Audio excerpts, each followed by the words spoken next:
So one of the first things, one or two things I wanted to mention is real quick. I wanted to show you if you're not doing anything this Friday.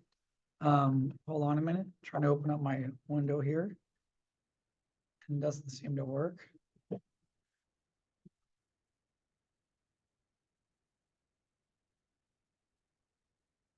Here it is. Where's the flyer?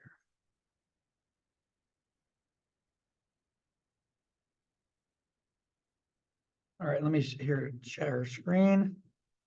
All right, screen number one. Okay, first thing I was going to announce is this. This is our wonderful model, Selma, that'll be here this Friday night. So please stop by and check it out. What I really like about having students being such a diverse school with people of all different backgrounds, I love it when people bring in, Jenny, you going into the lab? Oh, no. No, it's locked. I know, but Bernard's not here and I can't let him inside the classroom. It's a policy. I can't have students inside a lab room without an instructor in there. Because if anything happens to them, the school would be held responsible. So we've already told that to Bernard. And if he chooses to get here late, then he's just going to be late. There's nothing we could do. So, yeah. Anyway, Jenny was our wonderful model this last week, and she did such a great job. And we had a huge turnout. So we're anticipating this week to be just as great. Selma was there, is going to be here, and she's going to be wearing this really wonderful flamenco dance style dress from Mexico. So it's going to be quite fantastic. Anyway, one of the things I wanted to comment on, we've had a lot of people coming to the event. If you're going to come to drop the event, try to get here on time at 6 because seating will be gone. And when seating's gone, after this, there's only about 25 horses in there, then there's standing room. We had about, I don't want to tell you how many people we had, but we had around over 50 last Friday show, all in one room drawing, and it was great. And there was really great drawing. There's a really great feel, and it really is cool that you get to sit there, you get to draw, you get to be around other artists, build a nice sense of community. I heard other artists talking about going out to go plein air painting and going drawing at the botanical gardens. And where'd they go? Taha and a group of them went to the botanical gardens, I think, in LA. But then it was raining, and I was thinking, I'm like, are they out there drawing right now? So anyway, please take advantage of that. It's really a great experience. Okay. All right. I have the work right here. Let's take a look at it. And some of you are behind. We're starting to move into the next assignment. We have to. We're at week 6. So I think after today, I might just say no more workup for week 1, unless you want to send it to me or make a meeting for me to go over it. Because I need to move. We're at week 6. We've had 5 weeks on this project. So I take off the first week. That's plenty of time to get the project done. We need to move into the 2-point assignment and go forward. Otherwise, we're never going to finish. Yeah. We're going to do the same, doesn't have to be the same town, but we're going to do the same style in terms of being the architecture is medieval. We're going to do that for all our assignments in this class. That way in your portfolio, there's a hookup and it shows your ability to draw the same architectural style in 1 point, 2 point, 3 point, and 4. That's sort of the goal. So people look at your portfolio and they see a connection between all the pages, if that makes sense. Okay, let's take a look at this first batch here.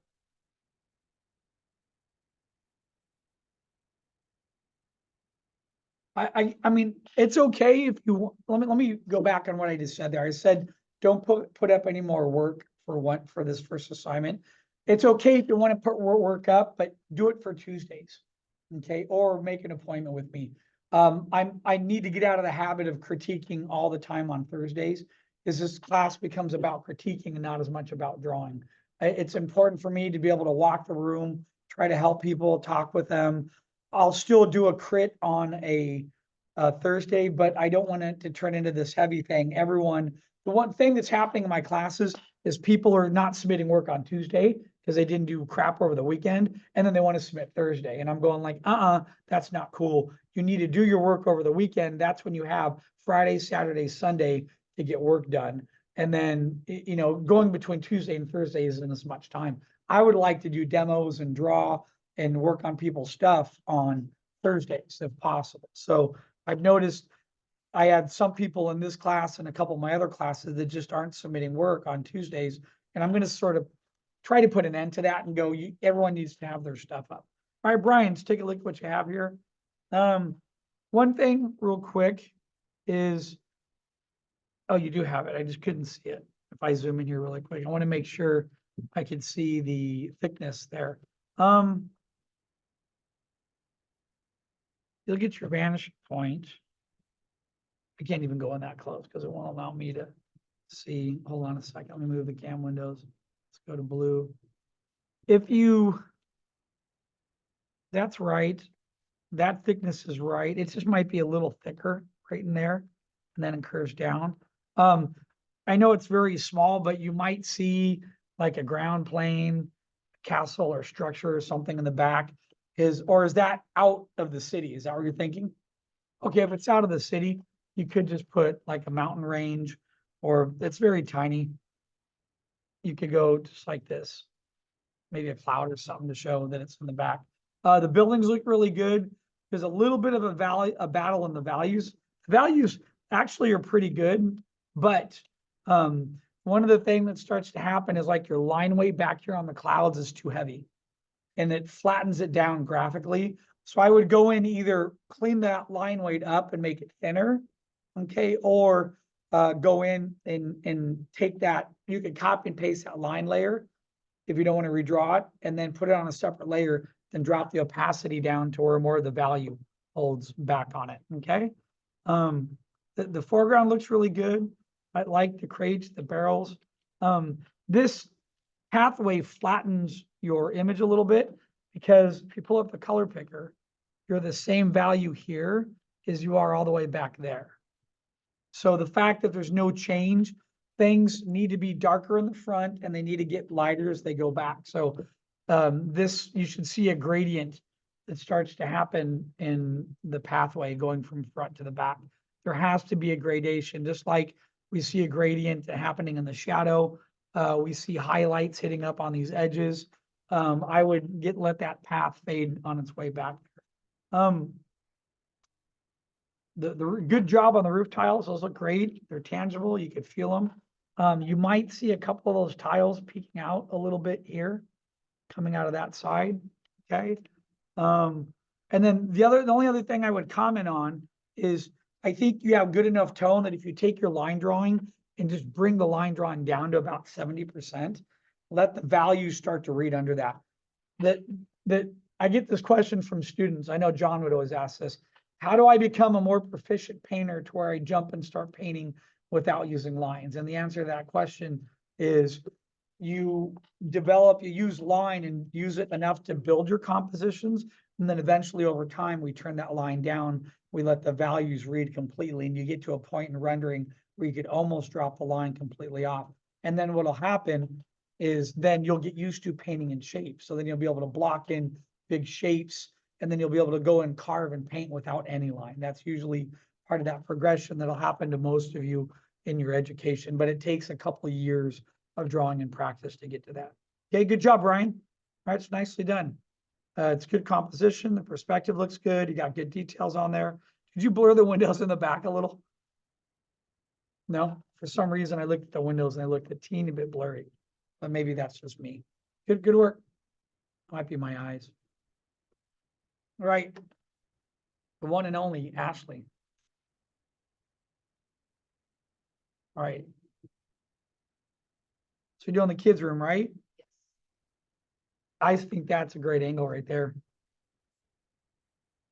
I think that's working pretty cool. I like the bed in there. Chair, the scale feels good. Look at the height. How are you doing, Ashley? Are my classes killing you this term? Yeah. I know. I'm sorry. Those of you in the night class are like, it's developing a love-hate relationship, right? So I'm always available to talk, or look at your work on the weekends too. So hang in there. I like that one the most. The scale looks really good. It's a good piece. I'd go with that one. Yeah, it all looks good. Yeah, isn't that color just great there? Yeah, I was like. And it makes me hungry. It makes me want to eat. I'm not supposed to eat white bread anymore because of the sugar content in it. But man, have you ever had like fresh shepherd's bread? Shepherd's bread is that old school European style bread that's like this. It's like super thick. Oh, And they would bake it. And when I was a kid, when I go to Greece, my grandma would make it. They had like one of those old brick ovens. And I would just hollow out the inside of it, eat it just all fresh. Now I can't do that. It's too much sugar. It'll make me diabetic, but yeah. Yeah, that's good. It's all good stuff here. Yeah. All right. So I like that one. That looks, you have the only thought the only thing I thought of doing is maybe hanging something in here. Maybe a decoration or something in the foreground that pushes me back in there because that roof is sort of taking me out that way. And it has you have sort of a Michael Spooner feel in there with the angle of the room. That's how he captures his room, is in those offset 2 points. Okay, good job. All right, it's very nice. What was the rush going into the next project? All right, Anna, Hi, Phil. Good great. morning. I love it. It's very fun. Okay, because I was You worried happy that with there's it? not enough. I don't know. Maybe I'm just staring at it too long, but I was feeling like there was not enough contrast as there could be. I don't know what you think, but It has a softer feel, like I would okay. see like in like an indie game or like a kid's game or a children's book. Which there's nothing wrong with. If you wanted to do something, what you could do is you could punch up your value structures. And the way that you could do that would be to come in here and so your shadow, if you look at your shadow value there is about the same as it is here. Yeah. And so what you could do, knowing that that area, well, you have two things that it might be a little bit weird. Even though that's where the light's coming from, this stuff here, oops, let me put another layer on. This stuff here is going to be a little bit richer in Mhm. front of you. So if I take my fuzzy brush, which I got to admit, I love this fuzzy brush. I use it all the time. This puts nice soft grades on things. If I start to darken this foreground a little bit more, and not as much just being solid dark, it's even like what I call a pitted gradient. A pitted gradient is where this area is a little bit dark and then it fades up. And there's actually a gradient happening in the dark value scheme.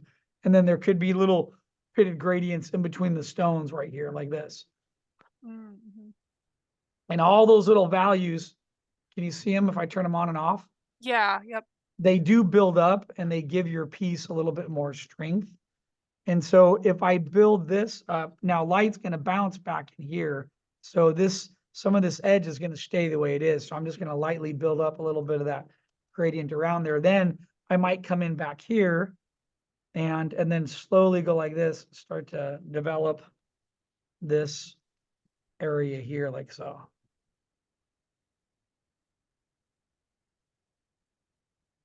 And the same thing here, right here, I'm going to hit that base and darken a little bit of that gradient coming this way. So do you see how subtle it is? Yeah, that helps. But it's there.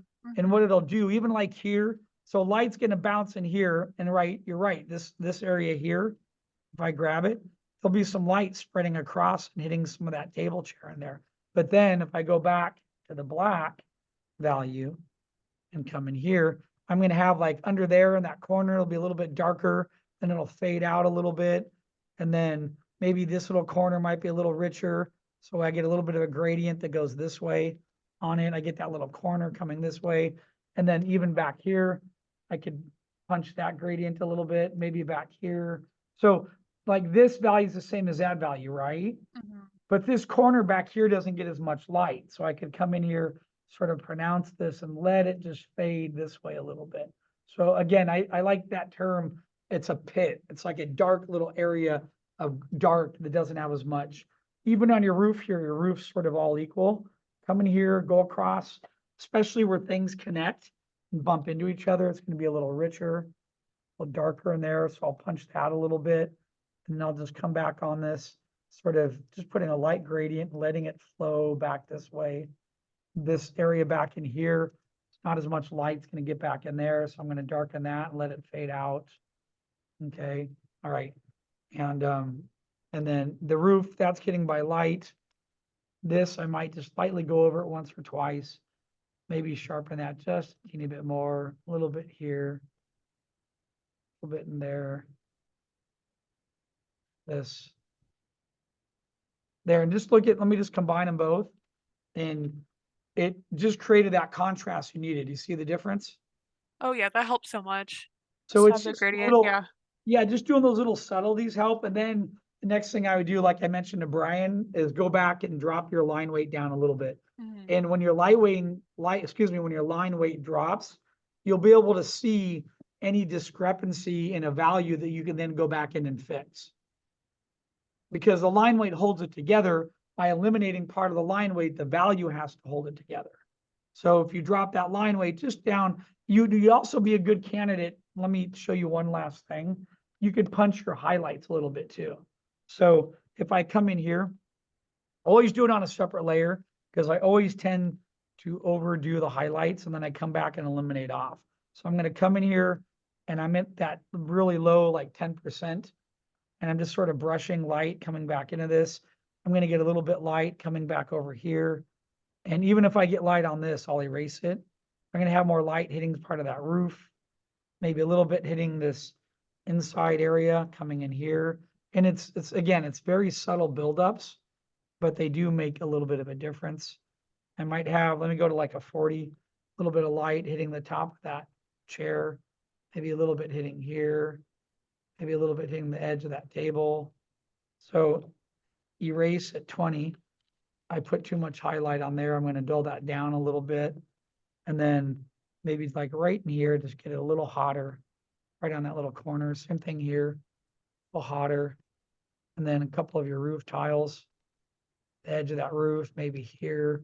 So you have, what you did that's very nice is you built up your values very soft and very easily. So that allows you to go in and now put some highlights in there and really punch a couple areas that you want. Even down here on the cobblestone, might get a little bit of a light hitting that edge, a little bit of light bouncing off there, here, a little bit like that. And so then let me come back into like a larger, and then just gonna get the sky. So the sky is a little bit lighter. I might even come in at like a 30 and hit a little bit of the sides of the clouds here.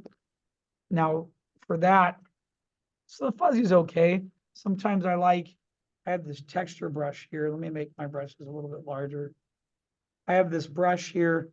If you guys look under the texture option, that one does some nice little, oh, that's not it. I thought I had a cloud brush. Maybe I don't have it in this set. I probably don't. Even that'll probably be okay with this. Has a little texture feel. So what I'm going to do is come in here to the clouds and, oops, hold on. What happened? Goes. So in here on the clouds, I'm going to punch some little highlights there. And then I'm going to go down to like 10 and just sort of do a little bit of a stipple thing where white's coming in on those clouds. Because clouds are reflective, so it's going to pick up the white highlight coming in from the side. This side might be a little bit brighter. 40. Might see the surface of those clouds changing a little bit. And then there's a shadow side there. Well, the light's coming from the side, so I might come back into this, punch up that a little bit more. There.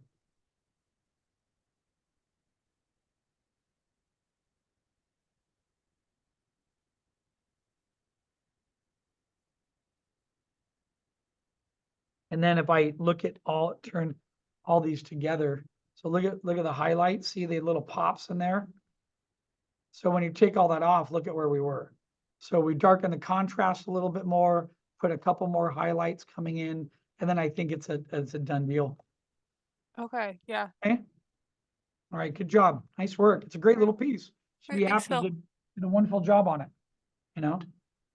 And if that's your first one, if you guys pick a day where you're all here, I'll bring in all my work from when I got out of school. I was doing nothing like what you guys are doing in here when I was in school, especially at a junior college, not even close. So I didn't even get into environments and learn them until I was literally like 25, no, 26, getting out of school. And then I was like, man, I got to like pick this up quick. I need to do something because my portfolio was all over the place. I had illustrations of grandma, watercolors of my dog. Like that's what you get from taking, you know, an illustration major. They usually give you these roundabout topics that you can't really build a portfolio with, you know. And that's really common in a lot of schools. You get out and have, there's no focal point. You have just a random portfolio covering lots of subject matter. So, okay, good job, Anna. I think so. Let's take a look at your other one here. Oh, did you get a screen grab, by the way? Yeah. Yep. Okay, good. And then here, all right, the other Anna. I like that. I think that's working really nice. Is that, how far are you into that? Is that a block in still, or where's your progression on that? I mean, I could render it more if needed, but I was like, I mean, maybe the light got like faded some shadows away, but I was like over rendering some stuff a little bit. Okay, this area here, I feel like you've been doing a really good job rendering. Let me show you where. Hold on a minute. You know, give me 1 second. I'm just curious. I'm going to walk down the hall and see if the other room's open, if the instructor showed or not. Give me 1 second and I'll be back. It's on the back of my mind. If I didn't show, I don't go and ask you to open it up. No, but they told me to keep it shut. Somebody just shut it down the hall.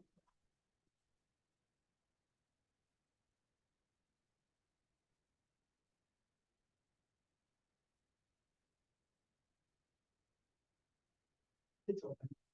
Someone showed up and let me in.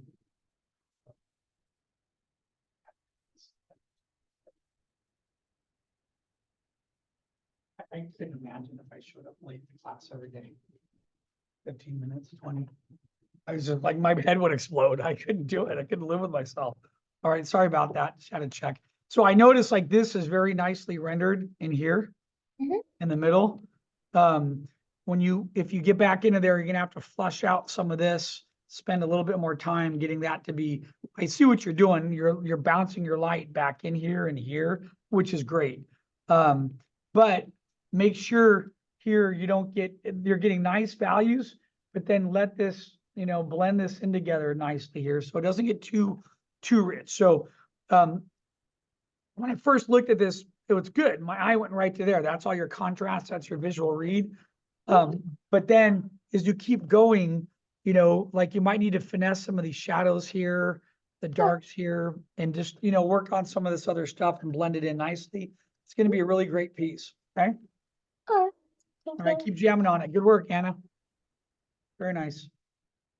Right. Next up here, Ashley. All right. So you have a good midtone in there, Ashley. It's all working. I just need to sense, like, I sense where the light's coming from. Now you need to work on the light and the shadows. So, for example, you're all going to go ahead and just draw on it. So you got the value part down, right? I sense that the light's coming in this way. I see some of the shadows there, but then they're like those little things, like some of the darks or the, you know, you might be beneficial by angling your light a little bit more like this. Because then if you see the shadow of this come this way, you'll see that shadow of the building. And you might see a little bit more like that too. That could also help you back here where you might see the angle of that building coming in like that into shadow. So what I would do is if I look at your sky right now, let me go back there. And if I pull up this value, that value is the same exact value as that value right there. It doesn't change. So what you need on this would be the feeling of where the light's coming from in terms of the direction. So if I come back here and if I take a white and I'm going to come back, take my lasso, go over part of this.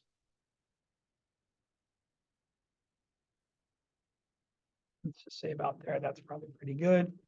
And if I come in here with a white highlight, I want to be able to feel that the light coming through here like this. So I'm taking this fuzzy brush and I'm just lightly building up that pathway. Hold on a minute. I just realized what I did. Let me check something. Hold on a minute. I'm not thinking on all cylinders. Apologize. I connected the selection on the wrong place. Like a moron. Maybe I'm not awake today.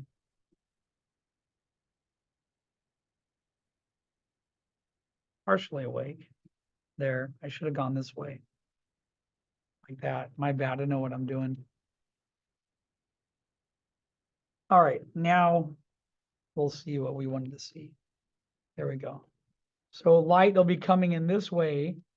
So we should see this value being lighter, and we should have a sense of feeling the light coming from the side here like this.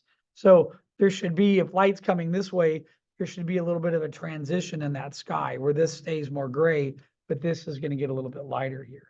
And I should also, not only there, but down here, I should be able to feel that light coming through. I should be able to feel it casting. So your value here is you're in a good place where you develop the values very softly, but now we need to sort of go in there and push some of the lights and some of the darks coming into this.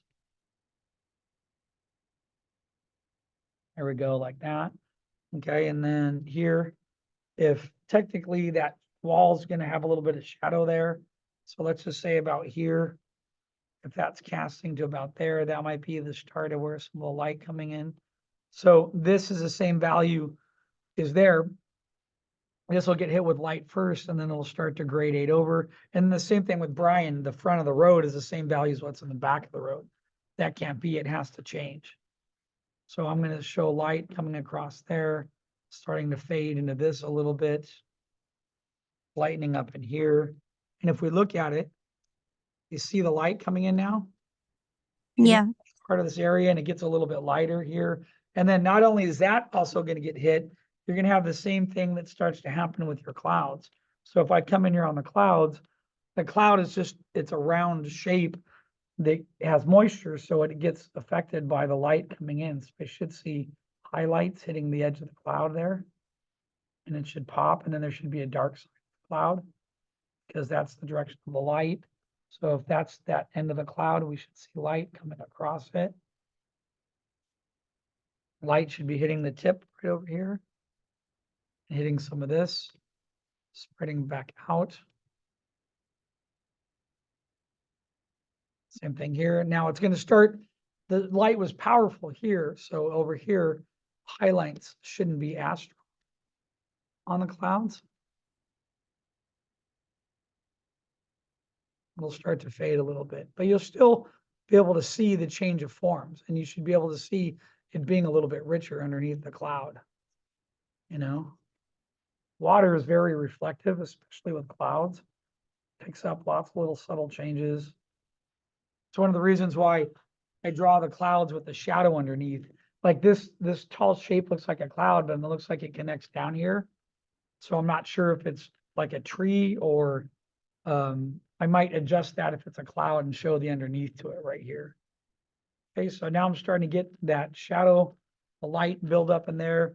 Then I could come back into my piece. Let me switch brushes.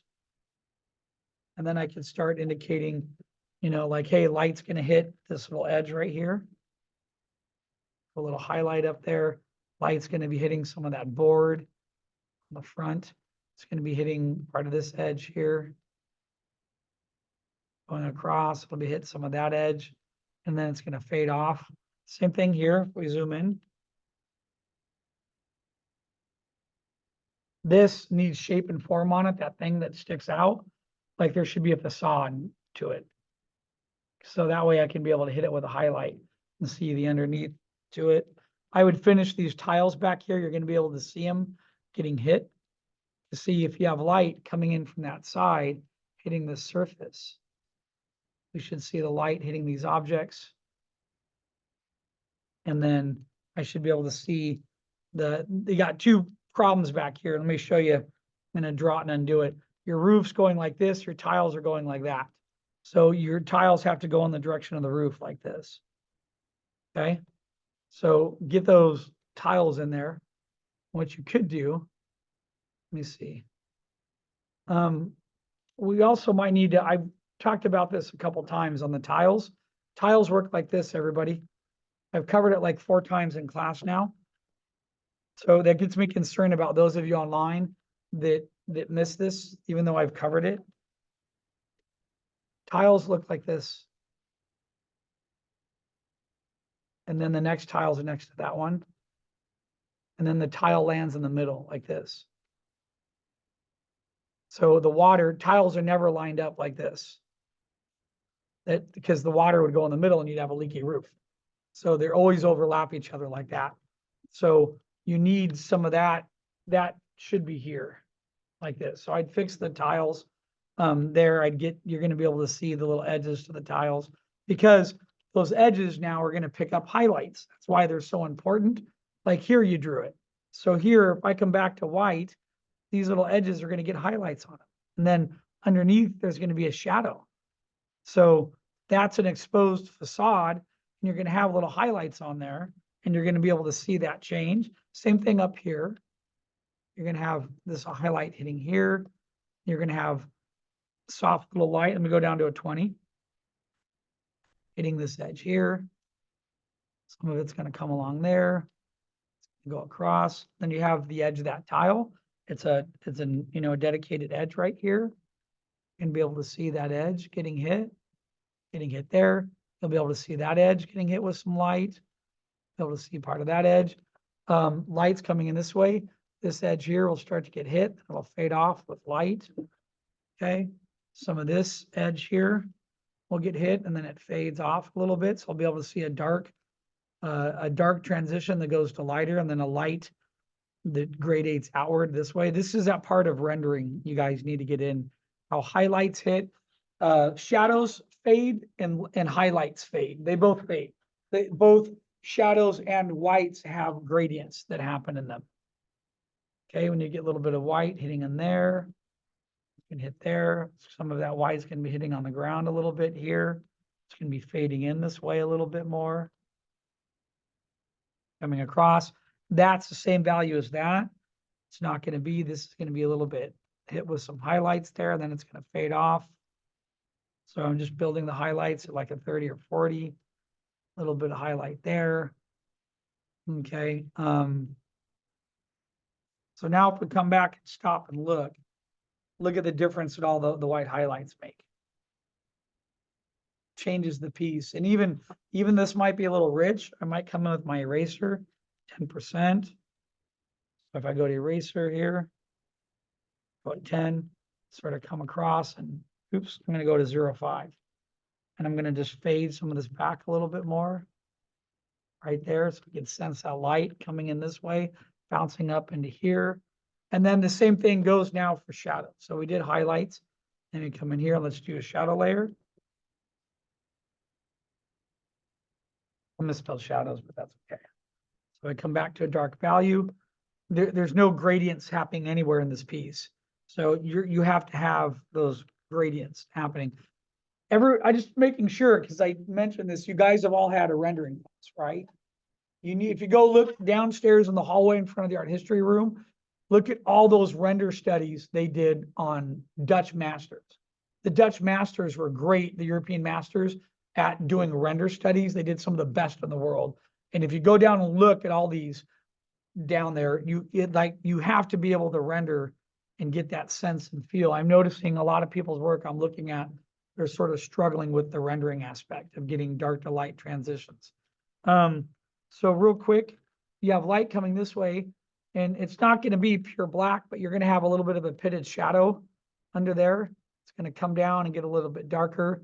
This will still be darker under that value because the edge is getting hit by lights. And then speaking of that, I did not put a highlight on that edge. That's really close to the light source. You should get a nice little crisp highlight coming off the edge right in here. I'm on brush. That's why it's on eraser. brush 40 white. There we go. Get a little highlight coming up that edge. That flag, your flag's not in perspective, but we'll talk about in a minute. And then so is this. This is going downward right here. That should be going this way, like that. So the structure on those, if you go to your vanishing point, the flag should be coming out like this. Like that. So it's sort of hanging down a little bit. Here you'd probably be able to see a little bit of the roof tiles popping out there. This stone's going to get hit with a little bit more light. And it's going to gradate back this way. Really, and then here, we haven't even got up, we're still at a low grade. Then here I can really start to brighten up where the light's coming from and seeping through part of that door in there. Like so, okay. That's going to be hit by light. Should have a highlight there reflecting off. Okay. And now back to the shadows. So I'm going to come in here and start to darken these shadow areas in here. There's no shadows on this. So everyone look up real quick, because I don't want to have to cover it 5 times, because that's what's happening. Like I've gone over the roofs multiple times and some of you still aren't paying attention to it. There's light coming from the left. You have a front board, a side board. You have 2 edges to that wood. This edge is going to be darker because that's the shadow side. Does that make sense? That has to be the shadow side, which means this edge is going to be darker. This edge here should be on the other side. This should be the shadow side of that board right there. Okay, this would be, because the vanishing point's here. So if the board's on the left, the details, that's the shadow side, shadow side. Here, shadow underneath there, shadow under here. These are subtle changes in value that you're going to see here. This is incorrect. It would be here on this side, right there. Then look at this building here. That value here is the same value as that, but that's the right side of the building. The left side of the building here is exposed to the sunlight, right? Right. Another thing too is this overhang is going to create a drop shadow in here that looks like this. There's going to be a drop to that. And then let me go over that roof a little bit more, a little lighter. It's a darker value. And then the side of this is going to be in shadow. And then again, same thing here. There's going to be where that roof overhang is right there. There's going to be a little bit more shadow there. There's going to be a little bit of light bounce shadow in here. The door, you did a good job. You nailed that. Get that a little richer. And then you have a wall there. So that wall's going to actually do this too. The wall's going to cast a shadow like this, going across here. That makes sense? So to block that in, do it right, I'm going to just do it like this.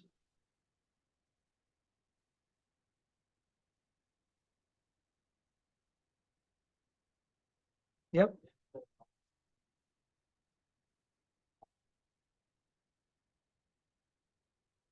Yes, this will cast here too. There'll be a shadow in there. Is that what you mean, this? Inside the building. This building, No, building 1, building 2, building 3, which one? building 1 at the, in between. Here. Yeah. Yeah, I'm about to do that. I'm doing that right now. So this is, the light's gonna cast in this way. So that'll be shadow area right there. This. Because look at the light's coming this way, right? You have a huge wall there. Yes, that's correct, but then there's gonna be, has to be a shadow here, and then some of that shadow to that wall might even carry like this. Then you have the shadow of this facade, which will cast back out to here like this. So we're missing, so then you have the shadow of this side here, which should be like that. Okay, so now the easiest way to do a shadow is that soft fuzzy. All right. So this is that part I was telling you guys about using the blue and the red. You need to figure that out in the whole piece. Where's the shadow coming from? How's the shadow working? So if I hit H, it should be a little richer here. Then it should fade this way. I'm going to go back down to like 10, put a 0.5. So I get a nice soft fade on it. This area here.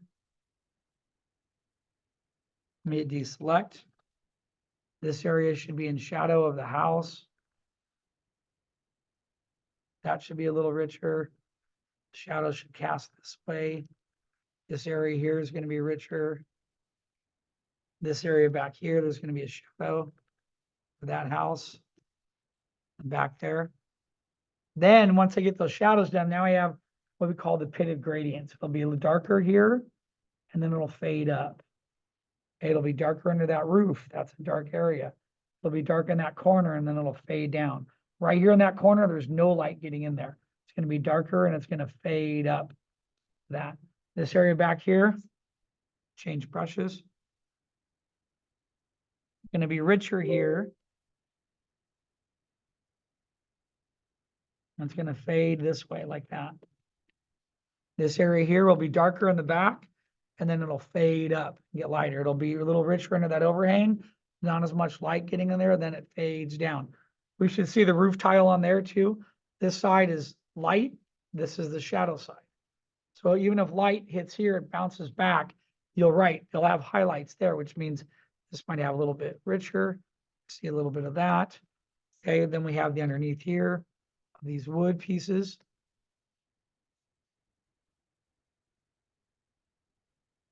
And then we come over to here, inside that door. So let me just zoom out, look at the difference. Back here to there, shouldn't be the same value. Here, the light's bouncing and hitting here, so it'll hit these edges. So here it should be darker. And then this is going to fade this way like this.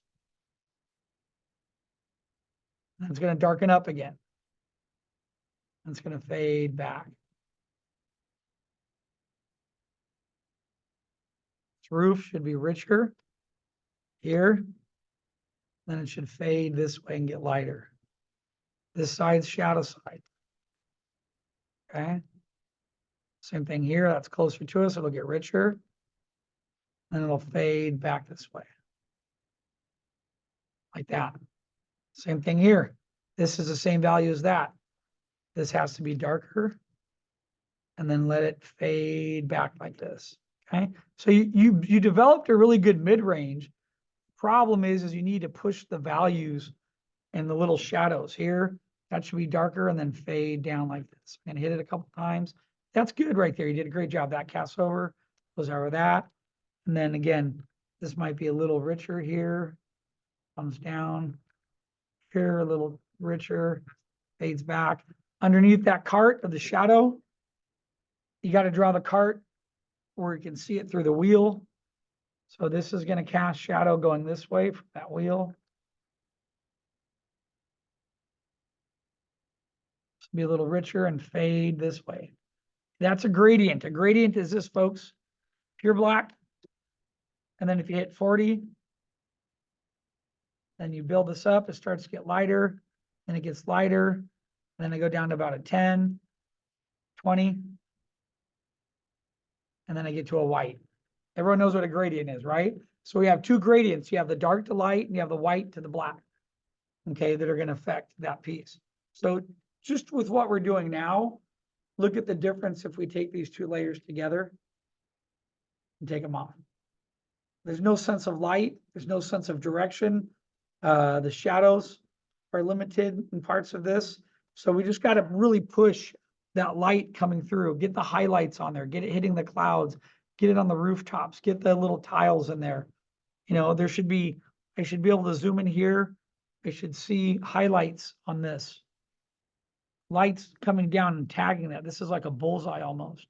I should see a hot little highlight right on that tip.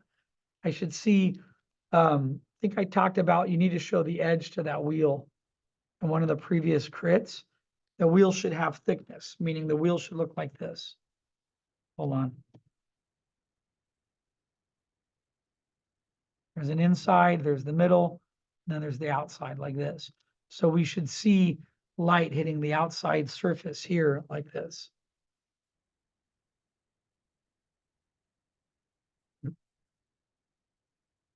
Like that. And then this here is shadow side. Oops.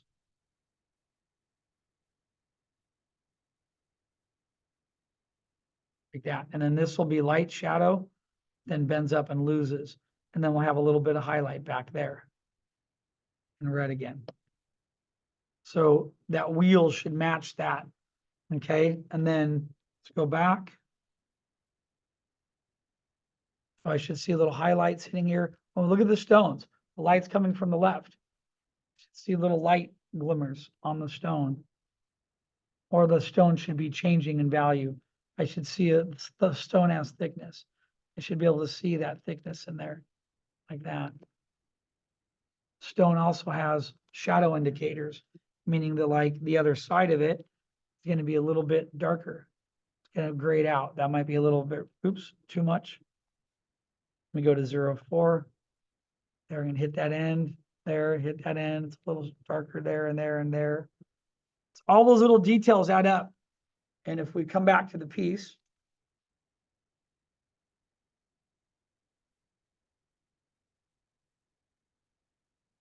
okay, what's this happen? Why is my, get my color back up there. Goes. There we go. So you need these little adjustments in here, Ashley. That's what part of the render is, going into a rendering. It's mimicking the light source and how the light source interacts. And then another area I didn't get to, but I have to go look at the others, is you have light coming between here. So there should be highlights on here. There should be light streaming through. Here, I'll draw it in red. You should have light coming through right here. Part of it's going to go behind those boxes and come out this way. This should be, that should be highlights. This should be the shadow side. There should be highlights on there. You should see highlights on the wood. Highlights, again, your tiles need to match that curve. Because here you're doing this, you're going into a different direction. So the light will come in, and then on this curve, it's this side will be the shadow side. That will be the exposed side. So nail down that part too.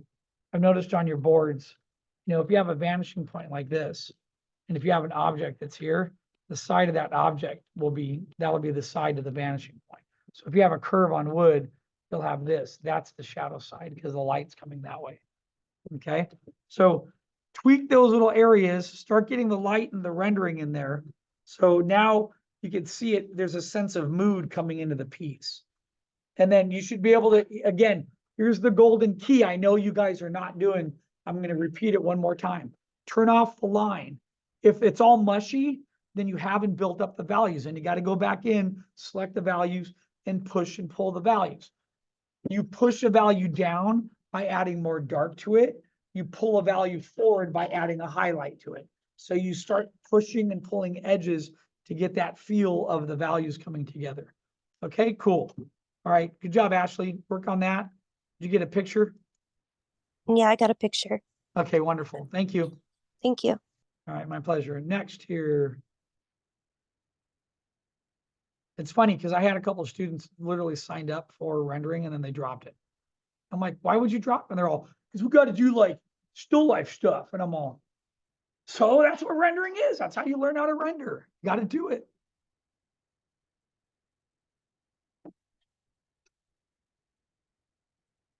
Jenny has what? Oh, I missed one.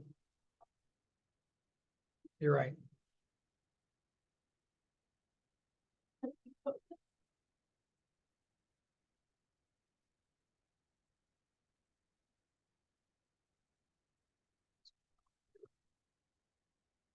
I'll come back to that one in a minute.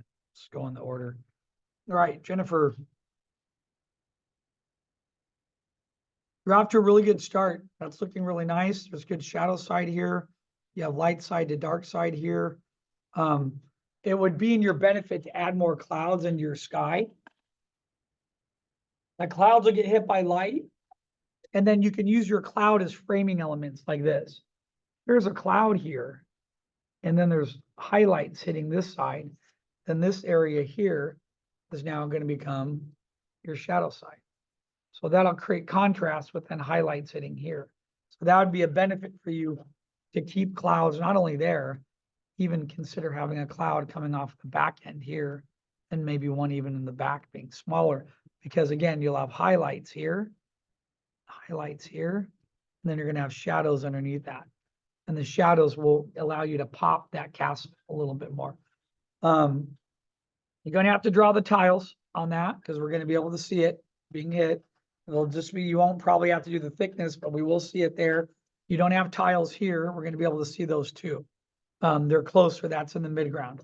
Back here, you're fine. You just do suggestive detail with a couple of dots. There are a couple like little L's like this, and that'll be fine. Okay. Your shadow is darker here and then lighter here. What's closer to us will be darker. So it'll be darker up in here. And then as your shadows go this way, it'll tend to get a little bit lighter because of atmospheric perspective. Okay, this should be in shadow. That should be in more shadow. That should be in a little bit more shadow. And I see shadows on your mountain, but it might need to be a little bit more convincing with how those shadows are working and going over the shape and form like so.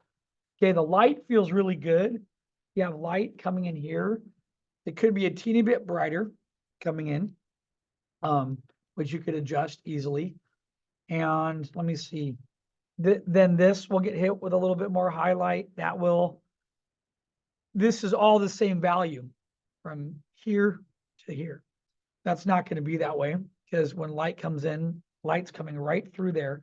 It's going to hit these little tips. That's why you need shingles on there. Those shingles will pop a little bit more and they'll be a little bit more refined. You also have some little highlights hitting the edge of your shingles there. And even though this is technically behind this, if you draw through the shape, part of the shadow might cast like this, which means you might get some highlights hitting these little edges on part of the wood there. It's still a light source coming from this direction. So even though this is in shadow, you still might have little highlights along the edges of the wood, you know, up here, a little bit there, and then it fades off into the rest of the shadow. There's still going to be dark to light transitions. Okay. This value is darker than what's here. I would lighten this down here, and then I'd start to make this area a little bit darker because it's in the foreground, closer towards us. So if you darken the foreground, pronounce a little bit more light, get light hitting some of these facades up here, like the castle and the ends. And then there's also, you have a wall here. You should see the side of that wall. So that should be in shadow there. That should be maybe a little bit richer. That'll be shadow, and that'll really help bend this. You have a wall there that'll be in a little bit more shadow. Those shadows will start to make the whole piece work a little bit easier. You have really hard shadows right now between the stones. Those need to they'll be hit. You should see highlight hitting here and here. Then we should see the shadow sides, and that should just be a little soft and blurry back there. So don't make it as hard edge. Blur it just a little bit. So take another pass at it. Tweak the shadows and the lights a little bit more, okay?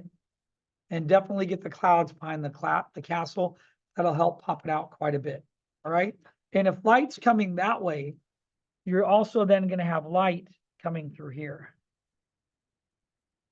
Because light's coming there, it's here.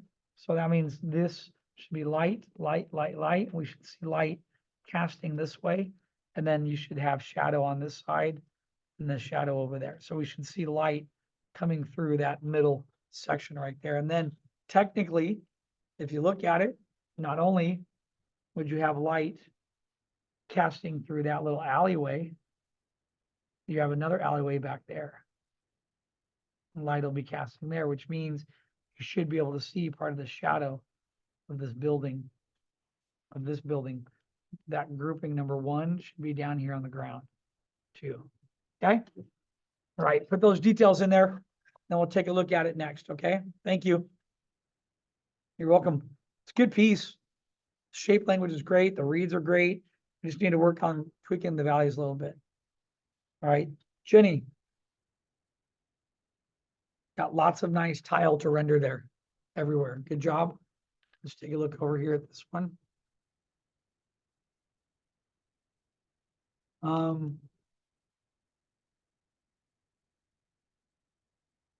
One or two probably work the best. Do you guys have a preference? The only thing I would have done in the demo that I did on the tone, your clouds are the same value as your ground, and that's not gonna happen. So I would have, and then you have it like a light tone. So if we bring up that color, it's a light red. See, it's not quite white.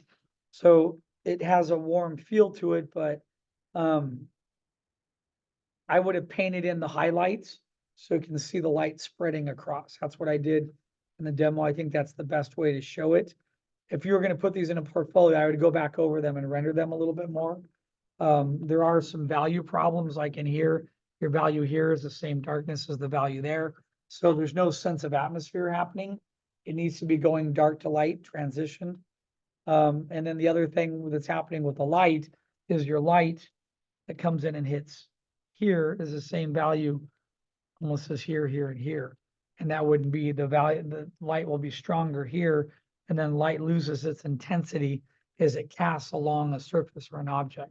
So the only way to fix that is to put that like 20 or 30 gray over the whole piece, or like a 30 or 40, paint in the white highlights. The more that you figure that out now, the more time you will save yourself when you go to the render, because the render is going to be 3 times the size as your little thumbnail study here. Either one of these could work. I might just go in and develop one of these 2 a little bit more. So then you could go in and apply that to your wonderful line drawing here. Okay. All right. Good job. It's nice work. It's a gorgeous line drawing. Yeah.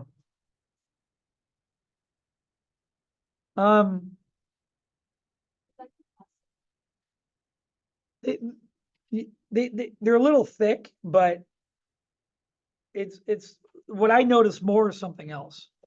What I notice is like I did that drawing up here on the board and I've done it 4 times in class. I'm not seeing an edge here. Like I see the edge of the wood. I don't see the fascia board. So there should be an edge there. Your lines here are good. Your tiles are matching those lines. When I come back here, your roof line's going this way, but then some of your tiles are going in another angle. Do you see that? So it sort of looks like maybe it was a bad copy and paste or something got tweaked on it. I would just like, if you tweak a tile, tweak it like it's in an angle, or maybe it's coming loose from the wind or the snow, or you know what I mean? Or was bumped. These feel really good. They feel a little like the order is like there's 3 and then it's stacked on 1, which is stacked on 2, which is stacked on 1. So the order feels weird to me because tiles, they're going to be like this. It's simple. There's like 1 tile, it's another tile, then it's stacked on 1. And then it just goes in that pattern like that. That's all it is. It's not more. Now, stylistically, one could be a little bit of an angle like this on an edge. Here, tiles get moved by the wind all the time. One can be a little bit crooked. One can be going a little bit that way, like that, and like that. And you could have them staggered, but I noticed like something feels weird to me about the stacking method here. I noticed it here. You go 1, 2, 3. It's on 2, and then like, and I that one's not too bad because remember that's going to be a darker value of the roof. So when the value there is going to be darker because it's a roof tile, you're not going to see it as much. I did just notice a perspective issue. I just caught it. I'm looking here at your vanishing point.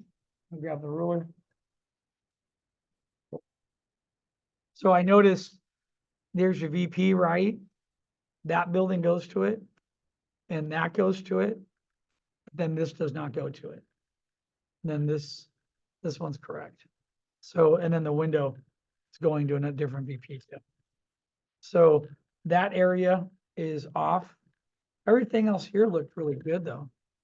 That might have been what I call a zoom in, where you're zoomed in to something. Oops. Happens all the time. I do it.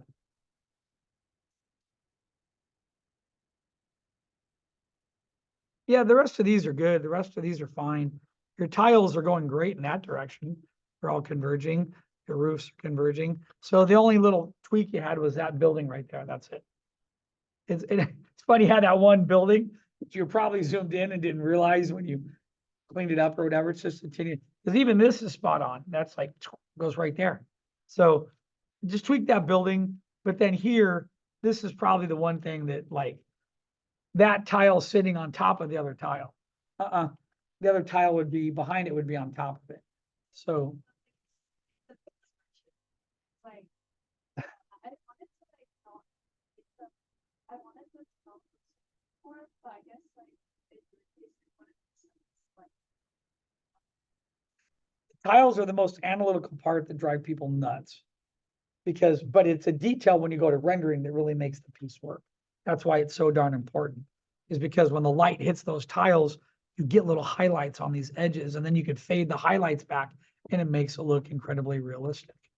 So, and like here, you know, you got a tile there, it's sitting on top of the other tile, would be underneath it, you know, so you got to get like that tile should be on top, and then that should split. That one should be on top. So you could stagger them like this, or maybe there's one here and there's one here. Then there has to be one underneath. One can be smaller, one can be larger, one can be thinner. But see, the water is gonna go like this and drop down. It has to, tile always goes a certain way. Then the one last thing I noticed could be an issue is someone's scale is about that tall there, right? And if you bring that scale back a little bit more, and you bring them to the stairs is almost the height of their kneecap, higher. It's about almost their thigh. So the stairs might need to be a teeny bit smaller. That's it. Okay. Well, it's perfect. Well, it's great. But then I'm gonna come here and go, just a couple edges. Oops. Overlapping. I know, someone told me once I was the tile Nazi. And I'm like, well, you just need to have it's important with the lighting aspect. Without that lighting, this is the first project I ever did from a guy named Robert St. Pierre. And it was the first project ever. And I remember he kept pounding on us. He's like, when you go to tone, if you didn't do the tile, your roofs are going to feel like silly putty. And it's not going to look right on the drawing. And he said, it's like you being a chef and making this beautiful pasta dinner with a white truffle cream sauce and shrimp in it and pepper on top. And then you put like nice shredded Parmesan on it, and there's a hair in the corner. The hair in the corner is not having the tile in it. You just ruin the whole dish. No one's going to want to eat that dish with a little hair sitting in the corner. You would never eat it. You would send it right back, right? So no, it was, I would eat it. No, no, I'm just kidding. So sometimes those little details make, you know, like here, your vanishing points there, we should see the side of that tile, right? So, you know, there's no fascia board on there. Then the tile sits on it. Should be a fascia board underneath there. That fascia board has to be there because then I can see the underneath to it like this. So you can't, look at this edge here. You can't see that edge and then the board to the tile transition that I drew on the board. So, and then I look here, we should see the board, should be able to see underneath the board. That board should look like this. Like that, and then we should see the tile coming off the edge. Because that's what it looks like when shapes stick on other shapes. But students do this thing where they go, well, I'm gonna cheat it. And then they sometimes just leave it paper thin. And then so what happens is your roof now feels like a piece of paper. It doesn't have thickness to it. Everything has thickness to it.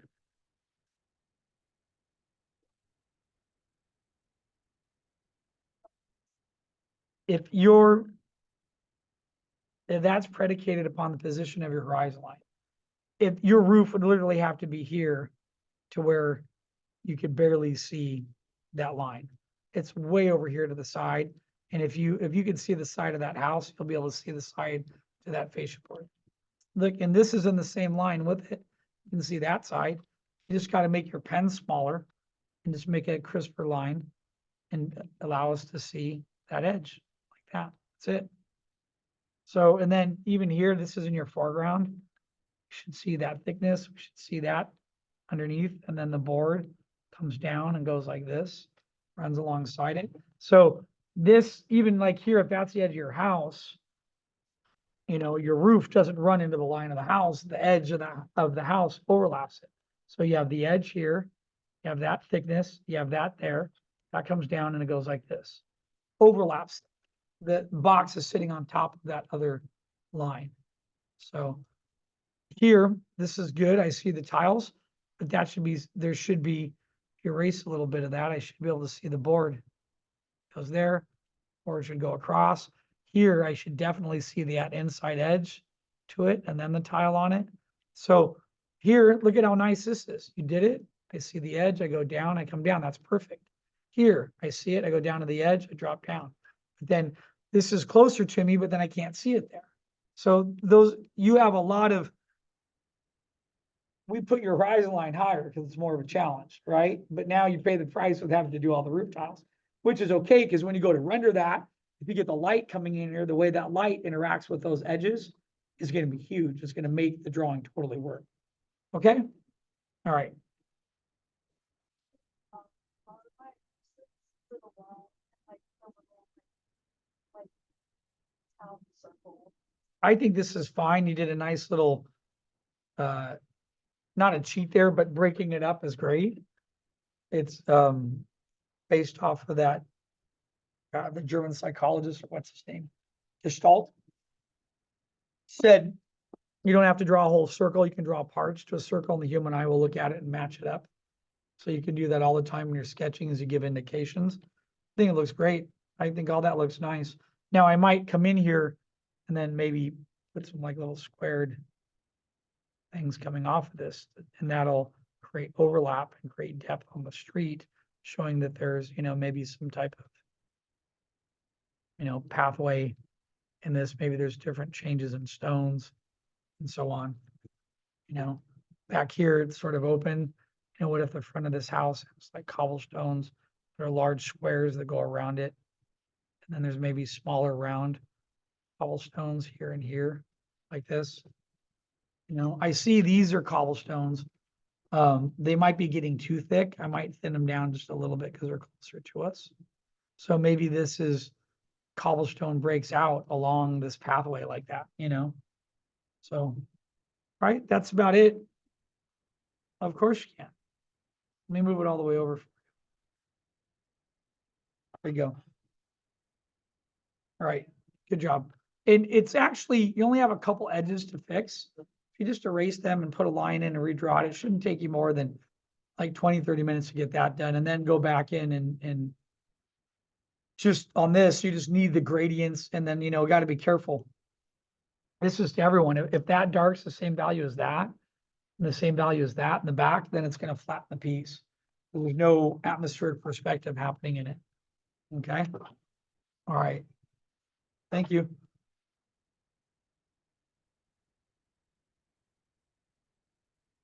Right, next up here, and by the way, everyone struggles with tone. Just everyone I've had in every class in this class always struggle with it. But even when you struggle with it, you come back and you feel the frustration, and then you stick with it, and then you'll start to kill it. Like that's what I remember when I first had John. That's what John was doing. And then the other John Rickard online. And when John kept doing more and more, he just really started to get a better sense of tone and how it worked. And then he started creating these masterpieces and tone without any light in them, All right. This is Ivan's 2-point thumbnails.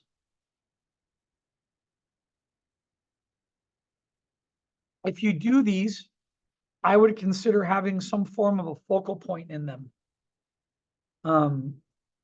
Like right now, the ones I like, Ivan, they're really nice sketches. The ones I like here and here and here, it's more of a 1 point, but like here, the focal point is the wall. I might have a building be in there that would be important of some kind. You could take some of these, Ivan, and you can build them together and probably add some more. Like I'm wondering if, like, what if I took these buildings here?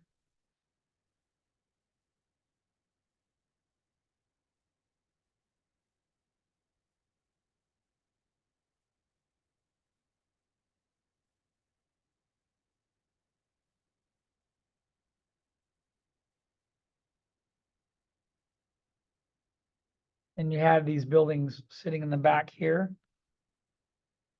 And one of them had more detail on it than the others, are more silhouette shape. Maybe that becomes part of the focal point of your city. Like so. Does that make sense? Yeah, See like that? Those almost fit in there perfectly. Then if you come back into this, let me zoom in. And then as you go into this building here, hold on.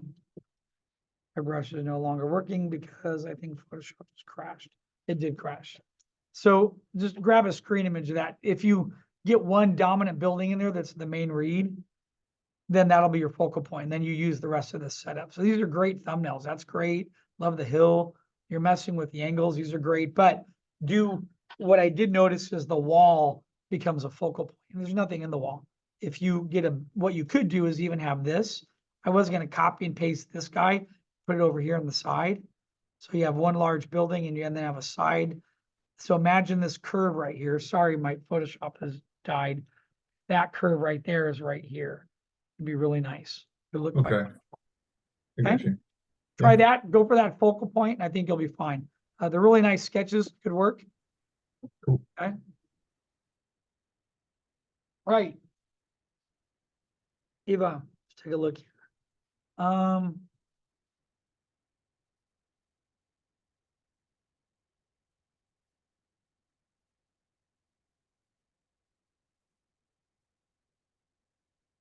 I would just lighten those values down in the back there.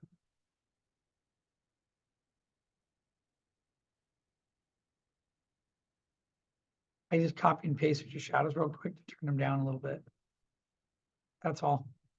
Because see where they were? Yeah. When you look at it, that's darker than what you have up here. So if I lighten it a little bit, and hold on a minute. Maybe went a little too light. Just about there, that's pretty good. Where it's not quite, and then you can get little gradients on what's on the front, and then your front holds together a little bit better. And then also with that, your light's going this way, you could probably get away with coming in with a fuzzy right here.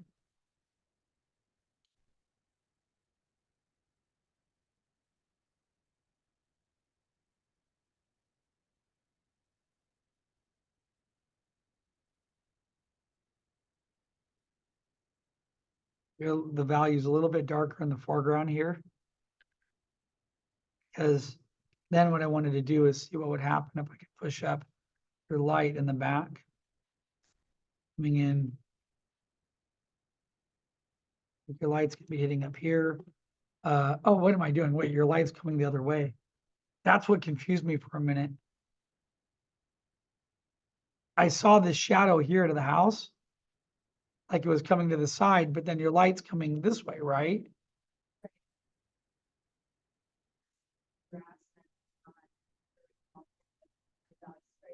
Gotcha. So there, now I get it. My bad. So I would still darken the front, but when the light comes here, you might darken this side.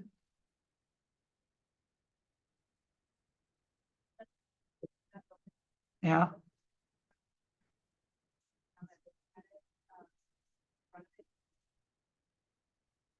Yeah, so there's a tough one here. You have two options. That if you want to keep that as your focal point, then bring the light from the left going to the right. Because right now your light's coming this way. Which means that's going to get hit, that side will get hit, and that'll be in shadow there. But that's sort of, I know that's grass, but it sort of looks like a shadow. We could darken that, but if I was almost tempted to put light coming this way, because I went to that focal point right away. That was the focal point I went to. But then I just realized, well, wait a minute here, these buildings, or that should be light and that should be dark. I would keep this building there because if you do it the other way, that's light against dark, it won't read as well. If you flip it here, that'll be fine. So I would do that. I would flip it and then go dark, light, and then just come in here like this. Bring your light coming in this way. Nice and bright from that back here, and then have it hit some of this, have it hit part of that ground.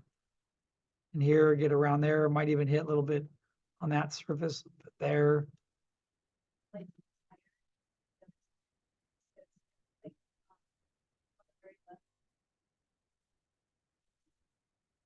Yeah, so part of this will be in shadow, but if it's coming at an angle, the shadow might be on the lower segment. Yeah, like you could have this one shadow, part of that shadow, even that could be in a little bit of shadow, and then the light's hitting the tip like this, and then you can get the light sort of coming down. You might even get light creeping through there too. Just check that, because I noticed, to me, that was a discrepancy between this one and that one. So if we change it, either way you do it, if you go with the buildings and change the light to dark there, and it'll be fine. Or if you want that to be your focal point, then change it light to dark. So you decide which way you prefer it, and then go with that one, okay? Other than that, it looks great. All I was doing was tweaking a little bit of the values and lightening what was in the back because of atmosphere perspective. Okay, good job. All right, Emma. That looks really good, Emma.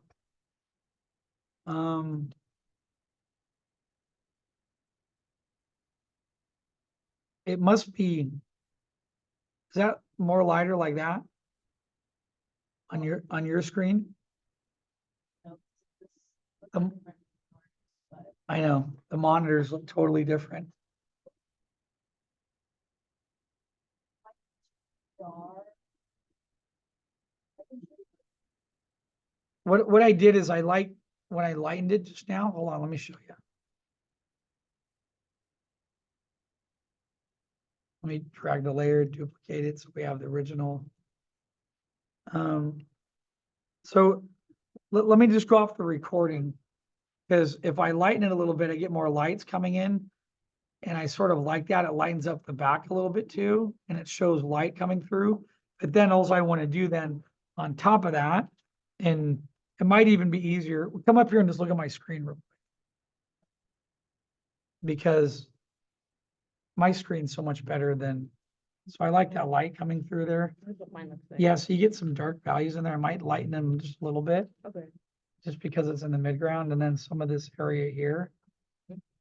I'm just gonna select it. I was trying to get it to be like dusk a little bit.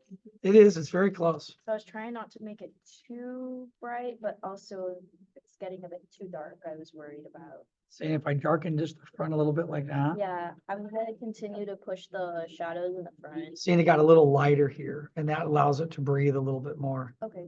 Just look at, if I take this off right here, hold on. That's your original. Right. So it's a little richer. And then first I lightened it because it brought up everything in the back, the midground back. And then by adding on that little dark in the front here, that's the shadows. And then here, then what you could do is you can get in and get some, here you have some nice highlights hitting there, get some edge light on that little edge there. You have some light there. You're doing a good job getting the light on. That's great. How you got the light going across the stones, and then you're getting light up on there. And then you could do it like when I call a pitted shadow. I think I can't talk. A pitted shadow. It's not shadow. Just come in here. My voice is getting all strapped lecturing. Just get that, see it's a little dark, and then let that fade like a little bit this way. So under that corner, it's a little richer, and then it fades. So it's not completely like solid dark, but those little values do add up, and they help the piece read a little bit more. Then back here, I might come back in there. It's funny, sometimes you can't pick this up on a monitor. And if I get that a little bit darker and that a little bit darker, and then the biggie, turn off your line weight. And you'll see here where the values are holding together. And then you might be like, oh, here, that value gets a little close to that. So let me darken that a teeny bit more. And then you might be like a little bit more shadow value there. Oh, light's coming this way. So I'm going to darken a little bit underneath those and let the values be on the top only. And those little adjustments do make a big difference. Okay, it's looking really good. It's a nice piece. Thank you. Okay, good work. About these back ones, I was Mhm. gonna like fade the tops of them just a little bit. Would that be okay or? Yeah, you could fade it. The values are getting so much lighter back here, but then here, that's almost the sky color. Yeah. So if you look at the two, they're almost the same. Okay.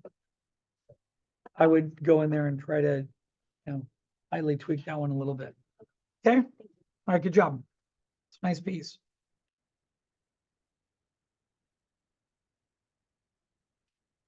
All right, so got up to Oh, we don't need to look at John, James, I dropped him. Just kidding. I like messing with John. A little bit of harassment in the morning. Right, John?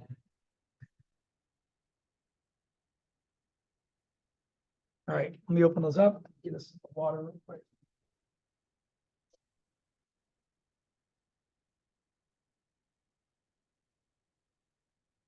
Kelsey, those values in the front might be too dark. In the foreground? Yeah, in the foreground, the front area. Okay. I think they're too black. They flatten it out. Okay. And look, if I do this, let me just show you the difference. If I drag this down, and if we just go to levels, and if we lighten it up a bit,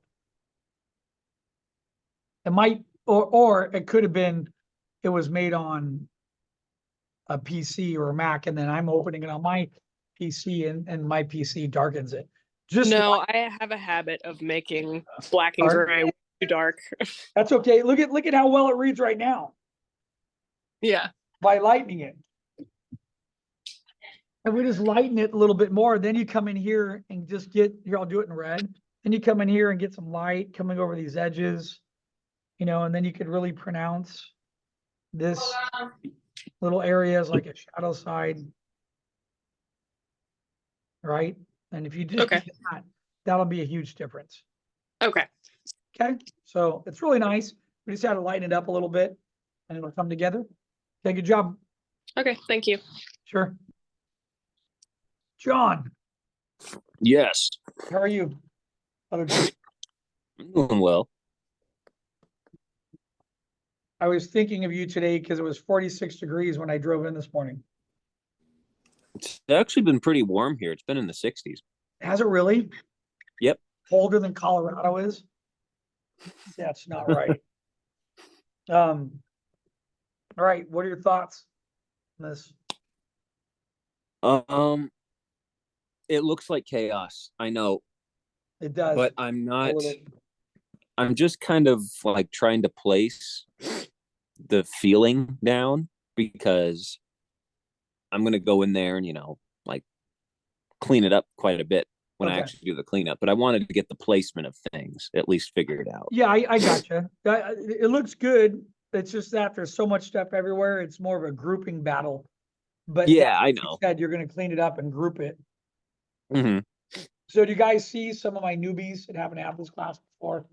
Because John's, you could audit a class, right? So do you notice the little triangles and all the wedges? You see how it's sort of a little bit of chaos, sort of looks like my dad's ADHD wood workshop with tools everywhere, right? There's like stuff everywhere, right? So we got to group them. We got to come back in and group some elements, get rid of some things, and then, it'll help adjust the read. Like some examples I can think of is like in the foreground you have all that pile of junk and boxes and then you have that broken tree and I'm Yeah. thinking, well, why don't I just put all those together instead of having them separate? Well, the other part to that argument too is I can just come over here and put a leaf and all the boxes are gone. You know what I mean? Yeah. And then I got a curve that pushes me back into your focal point, there. Hmm. Now a set of ton of details gone and you have a plant that points us back in your focal, The other thing I noticed, but I know you know this, is you have this repetition of shape happening. And it becomes very dominant in the piece. Yeah. And that needs to be resolved because they're almost all the same size Hmm. and they're almost everywhere. See, they're almost the same size. So you need to like maybe make one or two of those larger in the foreground and then group some in the back. So they're not so like, all about equal. They're almost all about 1/2 inch to 3/4 width, Yeah. In fact, what I would comment on would be, I would leave those shapes for here. It would scare the bejesus out of a little child Uh-huh. looking at that. And then I would come back into this and then maybe round some of these other shapes. Because if these are rounded, then your focal point will go to where the shapes are different. Oh, I gotcha. So if these become leafy not overly detailed, but mountain and leaf shapes in here. And then maybe you do one or two to your advantage. Maybe you get a big, nasty, pointy piece of wood here that's large with rope around it that goes this way, you know, type of thing. And maybe there's another one here lying on the ground. That's okay. You have one or two, but I would watch the repetition of all of them, you know. Okay. Okay. All right. And that's your other scene. Yeah, that's one point. What are your thoughts on it? Um, I think it's good. I don't really have anything that I can see any real issues with necessarily, but Yeah, I think it looks pretty good. The only thing I thought of at first lightening the back, but then I wouldn't do that because it's a nighttime scene. So Mhm. and then for a minute, I was tempted to come in here with light coming this way. See, I see what you're doing. You're keeping the warm light of the house coming through the windows and then letting the moonlight be a little bit more of like a base blue light, right? Mhm. Just curious. Let me just try.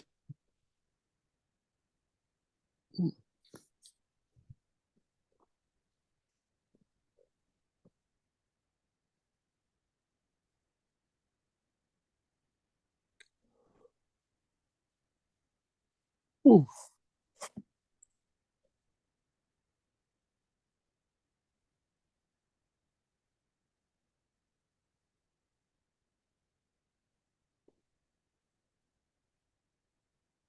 Yep.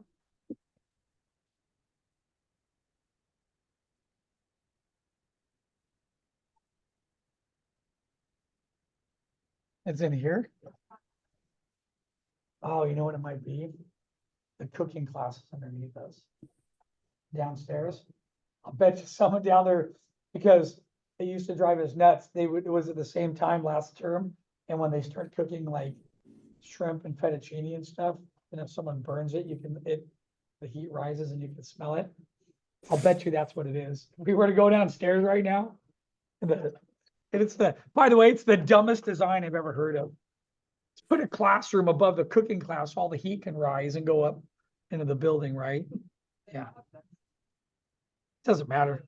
The vents don't always work. My favorite one is you're in room 1015 downstairs, and where the door is, that's their washing machine. And you could hear it tumbling. I'll be in class lecturing, it's all and the buzzer goes off, like the load's done. I'm like, laundry done, you know, and you could hear it in the room next door. So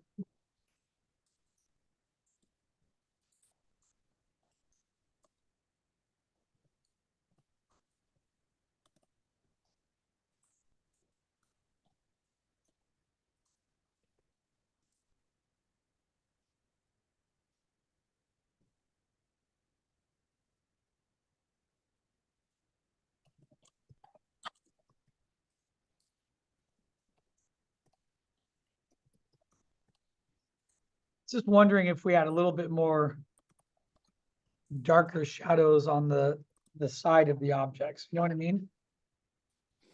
Darkening it. Well, I just picked little areas I thought would be dark areas, and then Mhm. tried to put a little bit of a darker shadow. I just punched up the values a little bit more on them. See, it's very subtle. Hmm. See it? Yeah, because I remember I had that part of the house darker, but I remember you said something about atmospheric perspective. Well, it's there. It's just very light. It's still not, if we look at it in terms of a value, I think the value's still there. Oh, okay. It's enough to turn the sides to it, but it's not enough to make it super duper duper dark. Because look at the values. The values are still light. Oh, okay. Do you see it? It's just a little bit, makes a little bit of the shadow size a little bit richer. And again, I could even lower it. Come back here. I was at 50%. I might even go a little bit lower then. So it creates a little bit of contrast between your lights on and the light hitting it. I noticed there's a lot of rendering in the front with the light coming through. Yep. And I get that. I'm just tempted. There's so many highlights in the front area here. I'm tempted to dull it down just a little bit, you know? Mm-hmm. Let me try real quick. Oh, it's color. This felt like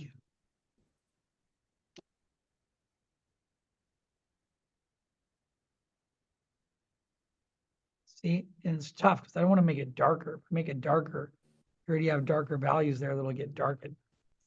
But let me try it like One this. thing that I always get confused about, I still Yeah. get confused about this with painting, Yeah. is the foreground, if it's not the focal point, shouldn't have the most detail, right? But the foreground has the most detail because it's the thing that's closest to you. So it's what you're seeing clearest. Yes. And it's like, But how maybe that's always throws me off. Like, I know I shouldn't put a lot of it's still detail there. smelling like burn. You know, oh, I know you shouldn't put a lot of detail there, but What if, so this is there what I should want to be a lot of do. detail there. No, you're right. You're bringing up valid points. It would be darker because it is closer to us, but this is where we get to make this decision of pushing down a couple values. Like if I come in here on this leaf and if I start pushing down the value a little bit more and get it to go down, Mm-hmm. it's just going to make this more of a focal point. Okay. So I'm wanting to knock down some of these highlights here. Give me a minute to finish doing. I'm trying to do it a little bit lighter and darker. I think these can be knocked down and still read, but it can be lighter or not as rich. Yeah, there's so much. Yeah, I know what you're saying. There's just so much contrast in that front area.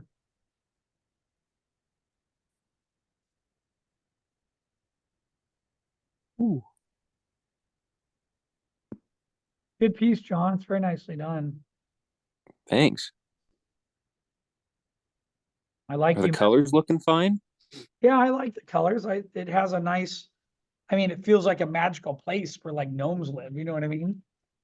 Yeah, that's kind of supposed to be the feel of this whole thing is, you know, Yeah, it's a fantasy thing. with some of those cool bright greens and so on. Those really add a nice little feel to it.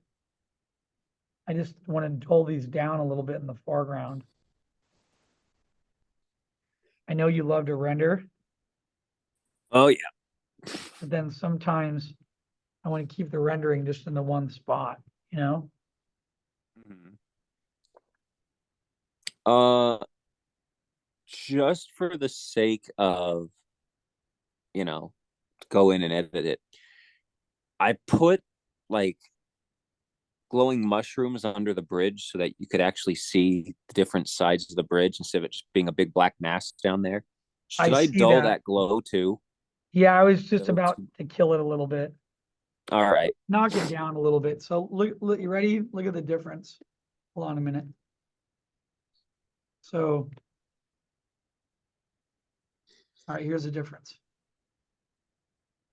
I just push those down a little bit more, you know what I mean? Okay, yeah, I see what you're getting at. So when you look at it like this, your focal point now is all, and by the way, this is what I was telling you guys about values. Look at John's work. I've had John for in a bunch of different classes. Can you see the value changes? Can you see how the line isn't existing anymore? It's all the value reads. So when you learn tone that well, then you can go in and then you start messing with color where you start getting things to pop. And see, but then we're still, what I was telling John is if you look here, see if I take this off, see the bright colors here, that pulls away from some of his highlights here in the middle. So if we push those down a little bit, let me do this. Let me duplicate the layer I already did. So it's even a little richer. And then I can drop it down a little bit like this. To me, I'm still seeing the change of light and dark, right? But now your focal point is winning. You know? Yeah. And the values still work fine. The values are still getting lighter. But now your focal point in the back is dude, when you get all these done, and when you get into characters, we need to take all these, because you could have a really wonderful, like, children's book with these really cool worlds that no one's ever seen before. And kids would just, like, a kid would get lost in this. You know what I mean? That's the dream, honestly. That's what's Mhm. been holding me back from any illustration job. It's like, yeah, I could do the environments, but characters are my kryptonite. Hey, you'll be fine. I was working on characters today, this morning when I got here early, you know? Mm-hmm. Don't worry about that. What you're doing is great. It'll come to, and it'll get you there. That looks great, John. It's a good piece. All right, I'll make those changes and then call it done. Yeah.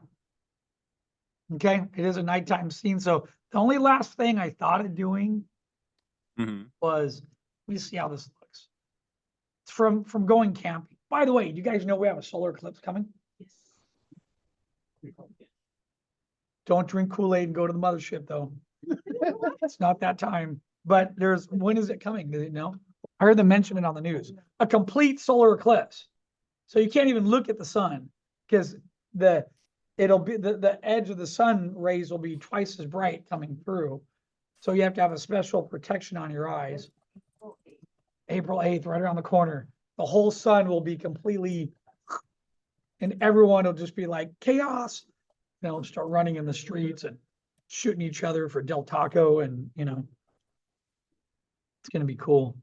All right, this is what I thought of doing, John. The night skies do have a little bit of black on the top sometimes. Let me see.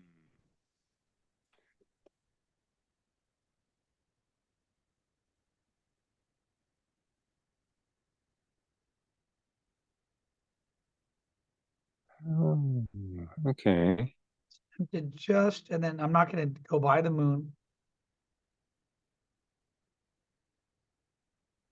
It's not darkening enough to be at full value, but it does create a little bit of dark, allowing this area to pop by your focal point. All right. So let me show you what I did. See it? Yeah. If you look at it in terms of value, there.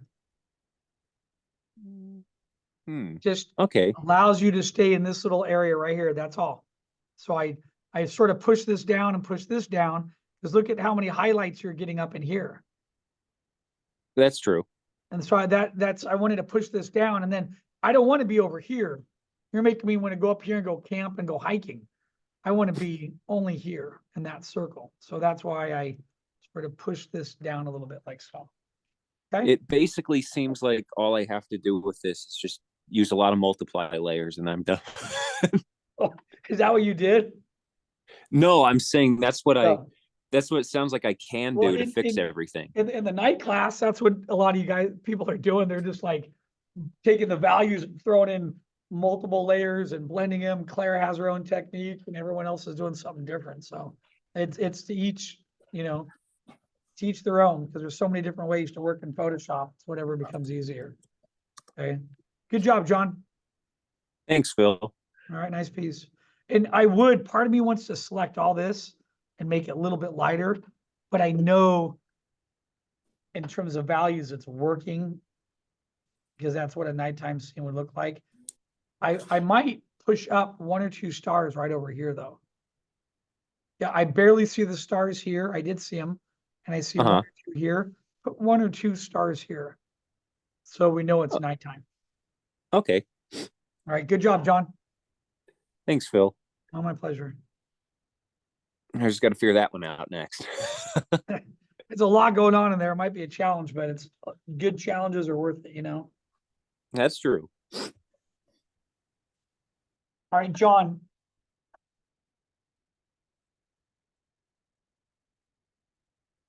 So your highlights feel like you just saved it out of a layer. Don't feel painted on. We need to, like, I can't paint a highlight on there, because if I look at that edge, it's all one color. And then you went from really thick to really thin there too. So if you look at that, that's the same color as this. Doesn't change. So where I see that as is you left cutouts to be white, but then they're all equally white. So there's no sense of white hitting the ground and gradating across. Because if white is coming from the left side here, and we have light that comes down here, it's gonna hit here and be bright and hot, and then it's gonna fade this way, right? So then when it hits here, that edge will be a little hotter, and then it might fade up, and then this might be hotter, and then it would fade up. So what happens, especially up here, there's no turning of shape and form on the castle. I mean, on the chimney. There's no, see that, this and this are equal. That is the shadow side of that object. So that should be darker, okay? Now, the way you would really be able to sense that, so here, you're doing really good because you have the dark against lights. But if I come up, pick up that value reader again, that value is the same as that value. I got a little lighter, but you know, this should be a little darker and then start to fade. Shadows delineate and they go through this transition, right? So you'll notice that happening. Yeah, and then, yeah, that's the biggie. And then here you have a white roof. So, and I think that's what you're missing. Roofs, 90% of the time tend to be darker material. So I'd make it a dark material like a 30 or 40 gray. Then I would come in and paint how the light is hitting those little edges to pronounce it. You left it white, and since it's this 10-20 gray right here, do you see it? That blends in with that. So that value, that value, that value, that value are almost the same, and then flattens it because there's no, we were talking about the boards in class. So like, you know, like the roof, let me just select the roof.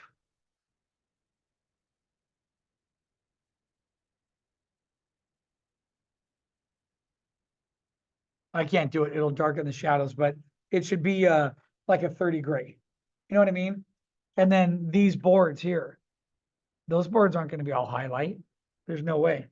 You're going to have, you know, there's going to be transitions of dark to light happening on these. So we should see light in here hitting like the edge like this. Hold on, nothing's coming out. You should see light hitting here and here and there and then fading across, right? This is all equal, so we don't really feel light. We sense the change in values, but we don't feel that gradient in there. We need that gradation taking place, okay? So, and the best way to figure that out, turn off the line because it'll go to mush. And when it goes to mush in one area, that means you need to go in there, push and pull the render out the values a little bit more to see them. All right, good job. John, this is a good sketch you have here. It's turning into a good focal point, but it's in a square. Almost. You're very similar to a square. If you widen out the frame a little bit and go, let me show you. And if you go this way, and then we get like maybe a building here and something here, and that's your focal point, then it'll be successful. That's looking really nice, okay? I feel like on the third one, sorry.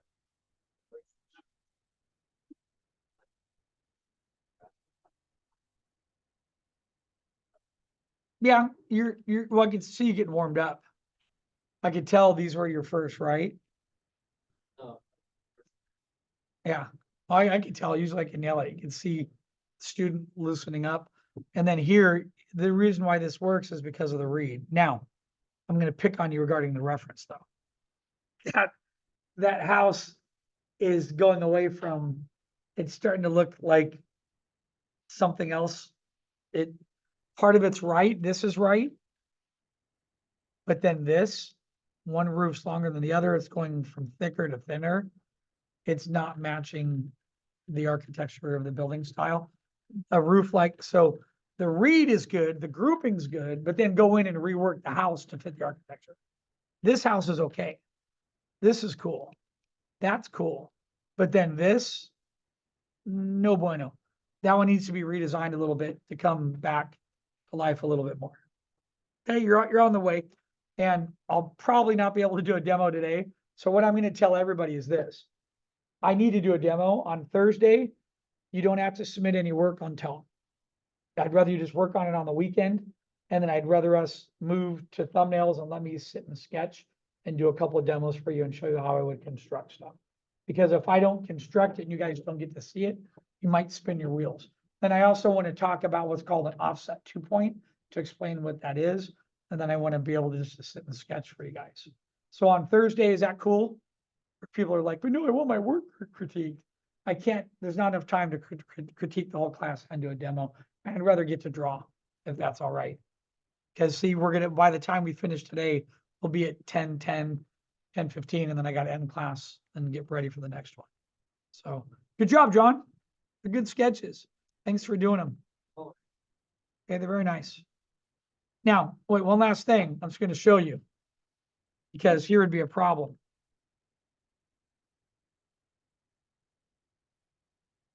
Come on. Why is it not drawing? Did it really? Oh, it did again. Oh, now it's in. Hey, look, it just lags. VP there, VP there. Too close. If you try to widen that frame, you could have some problems. Remember, widening your frame and VP is really close and 2-point are not going to work. You need to have 1 point out, allows you to adjust and move your frame around. Or it allows you to flip the drawing and then expand it in the other direction. When the VPs, this is to everyone in the class, some of you might be a little shy on perspective. If your VPs are super close like that, it's not good because that you create what I call this fan effect, which means there's a high transfer of scale really quickly, which means if you're on another layer and if you're doing a drawing and you ever want to reframe that drawing, you can't reframe because you're stuck between the vanishing points. So if you put one further out, now here's a really cool thing, right? Hold on a minute. If we take this point here and if I bring it out, I'm hitting brush, there it goes. And if I go all the way out off the screen, it only changes this angle to this. And it only changes that to that. That's a minor change, right? But with a VP way off the screen now, if I'm working on a piece and my director goes, yeah, I really like that. Come over and, well, they don't talk like construction people, by the way, but hold on. If my director likes this and he goes, oh, I really like that, make it a wider shot or get the building out of the center of the composition, I can now do this. See that? I could turn my drawing into a pan shot within seconds. And then the great thing about doing that is that if he likes that and wanted to mess with it still, if I, hold on a minute.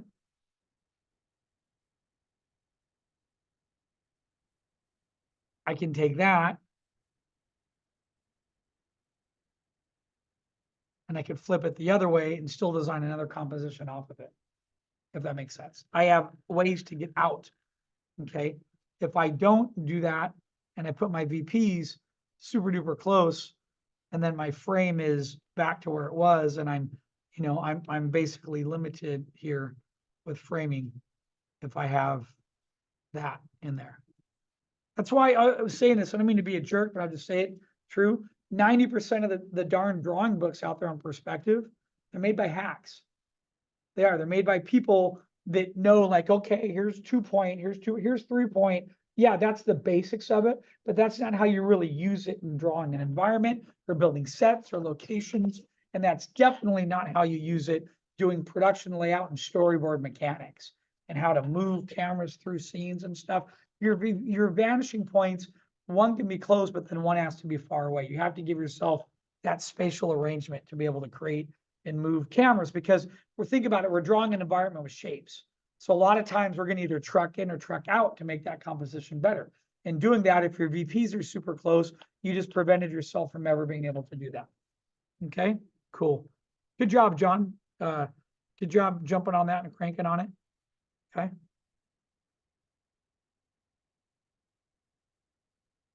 We got Kelsey's, now we got Kevin's here. We'll wrap these up. Wait, that's going to be too many.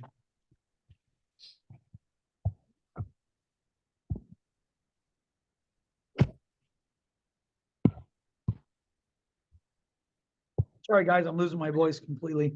It's almost gone. I could feel it fading. By today, I'm gonna sound like I've been smoking Red Box at a bar by the end of my next class. All right, Kevin, it's looking really good. Your values are, you could really punch up your values quite a bit. Yeah, put a little wash. Yeah, that's okay. If you get them in there, what I would do is start getting like your roof done. I'd select your roofs. The roofs are all very light. Roofs tend to be darker color. And then your trim color, make your trim boards darker. So get your local values. That's why it feels washed out back here, because there's no, you know, like these, what I would do is here, your trim, I'd make that darker. And then I'd make your roofs a little bit darker, you know, and then I'd get all the trim on there.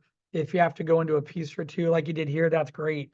Trim board like that's really great because you can see it and that'll be darker trim. It'll give you a little bit better feel. I think a really good example, just to sort of, let me pull up this file real quick. I think I had it on my desktop. Let me see what I did with it real quick.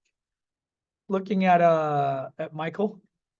Okay, I mean, I learned so much working with Michael.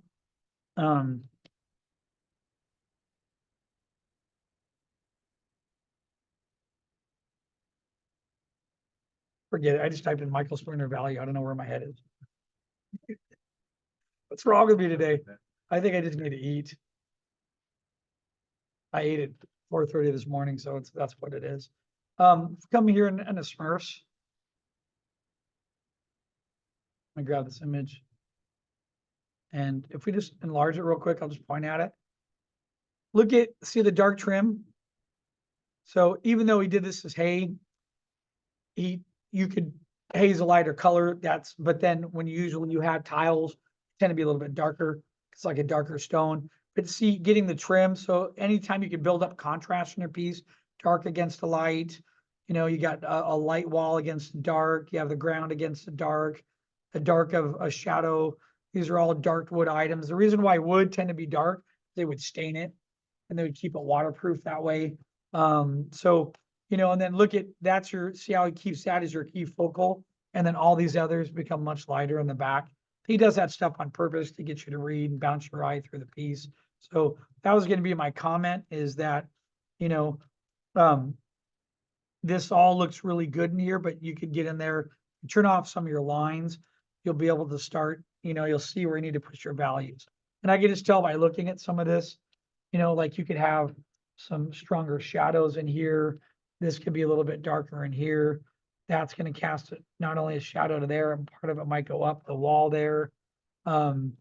This, if there's light hitting this wall, some of that highlights might stream through here, and then some of this could come in a little bit taller like this. You can't see some of the roofs, so you could use that to your advantage. You can get a little bit more light coming in here, and then maybe even coming a little bit through there, like so. And then even up here, this, we could cheat and pull the shadow out more and then show light, light casting through here like this, you know, and then here, it's a little harder to do that, but we can get the highlights hitting here and here and there, and then, you know, darken that a little bit, but it's going to be hard to paint that when those two are the same value. So you got to go in there and really start to darken and lighten. Even your trees here are very light. I would darken them to like a 20 grade, so they feel like, you know, you look at a dark green or dark pine green on a hill, it's going to drop to that value. So if you start getting those values punched on your flag, I would do the same thing. I would just darken all of these. There's right up towards the foreground and make them a darker material. And even though the flags could be lighter, I would darken them anyway, so it creates more contrast in the piece, because you already have a wide open area here that's going to be filled with lights in there. So that's what I would do. I'd start pushing those values a little bit more. Okay. I'll finish it someday. Sunday or someday? Someday. Well, I want you to, Move on. yeah, move on and then come back to it. But it is important, because I'm going to grade you guys on, you know, it's the finished piece, having the tone in there, and that's a chunk of it too. So the line's good, but anyway, yeah, get it finished. I know some of you need to take a break from it, take a break, come back with clean eyes and then revisit it. You know, yeah.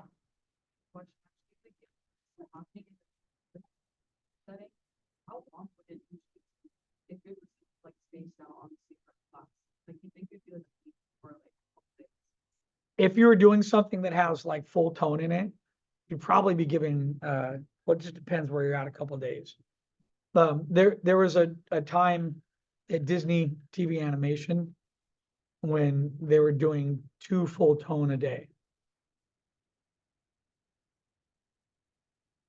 But that's doable if you use tracing paper and values and you separate them out.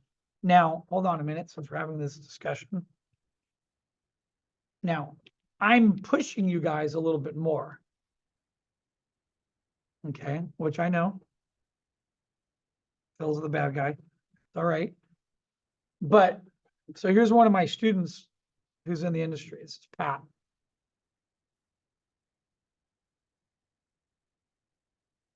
Do you see dark to light transition there?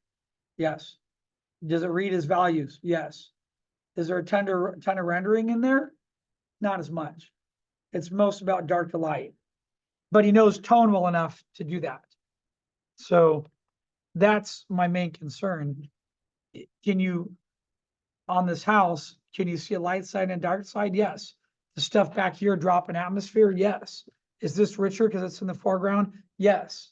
So you can see the common principles that are applying. Now, if some of you get a job at a TV studio and they're giving you 2 to 3 drawings a day, you might just do that. But there's no sense of light in there, is there? If I asked you, where's the light coming from? It's not that Pat didn't do the light. I know Pat knows how to do tone. He's an extremely talented guy. But I'm showing you this. Now you look at this. Look at that. If it'll load. Come on, the school's dry. There it goes. Now, that is beautiful. There's a great sense of light. There's little gradients. Look at the roof. Look at the dark. Look at the light. Look at the transitions. It's stylized. That's wonderful. So I know Pat knows how to do tone because he was in my class and I taught him tone and I taught him some basics. And he's a very talented guy. But on the other side, then there's sometimes like this, you're cranking out drawings and you might not have a chance to do too much tone. That should only take you 20, 30 minutes right there. It should be a small thumbnail and you go over it real quick and then you hand it in. A painter gets it and goes, oh, I know where the light's coming from. Where's the light coming from real quick? Upper right, because we have a shadow coming off there. And we know that. Then we have a shadow coming off the gate. Then the painters can do the rest of it. In most animation studios, they just have you do the line work. But if they know you can do tone and they know you can do it well, they will come to you and ask you to do tone. If you want to start as an artist getting involved in bigger projects, like working at Disney Imagineering, working on concept art for games, working on DVD projects and feature films, then you have to get into the tone and the values. Okay.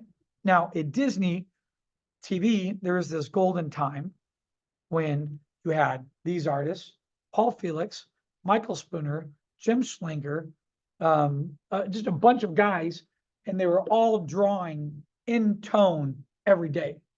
So I'm going to give you guys a little story, and it's a true story. I witnessed it and saw it when I was getting into the industry in the mid-90s. Features at Disney went completely 3D for the most part. So they took a bunch of the feature artists and they moved them all over to work on TV. Most of the features artists didn't last long because they were used to getting 2 weeks to do one environment or a week to draw one whole scene in blue pencil filled with detail. In TV, you're doing faster work. In TV, you're having to do, so that's why some of these are quick line. They don't have as much detail. They're more simplified. Does that make sense? Some of you might be doing this, but that's not my goal. My goal is to teach you a little bit about value so you become aware of it and you start to practice it, because that makes you a step better than your coworkers or the other people you might be competing against. Does that make sense? That's always been my mental thought to it. Because I know a couple of teachers told me like, oh, well, our other instructors at Cal State, they don't make us do value. And I go, well, shame on them. Or if someone tells me that, even one of the guys that taught me value that's teaching at Northridge, he doesn't make people do value anymore. He just makes them do line. I'll bet you 90% of that is because the students at college level haven't had enough rendering classes, or they don't know how to render. But if you learn how to render and you apply yourself, you'll be there. Okay. Kevin, these are great thumbnails. I sort of like this idea here. Maybe if it was like a little bit wider, it could work. In fact, you could probably get away with copying and pasting some of that in here. You can get this really nice sort of country view. It could work quite well. Huh? Yeah. Because this is almost in the same direction as that. So if I just take the inside here, you could probably take this and see, and if I get it right about in here, maybe a little bit smaller. Actually, the outside edge works pretty good.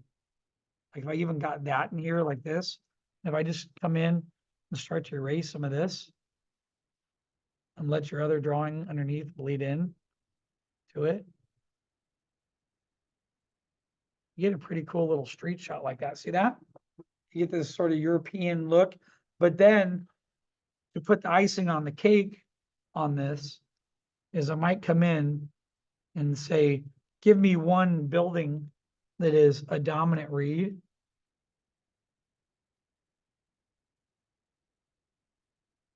Maybe that's this castle, like in the back, like that. You know what I mean?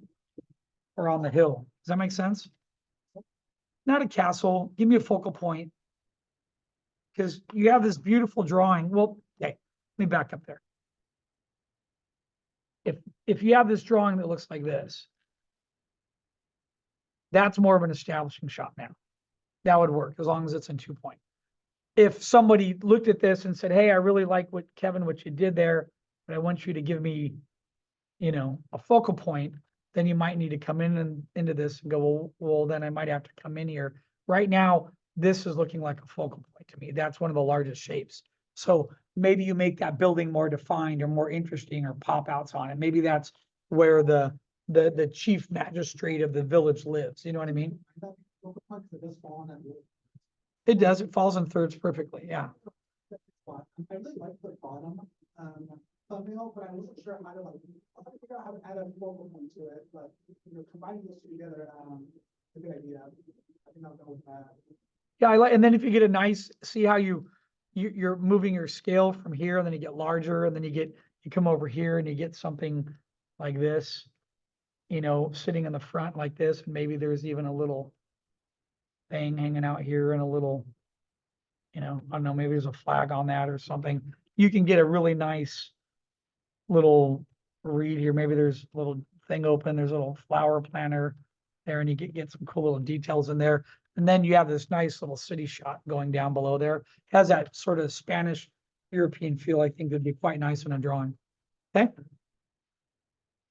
Sure. There you go.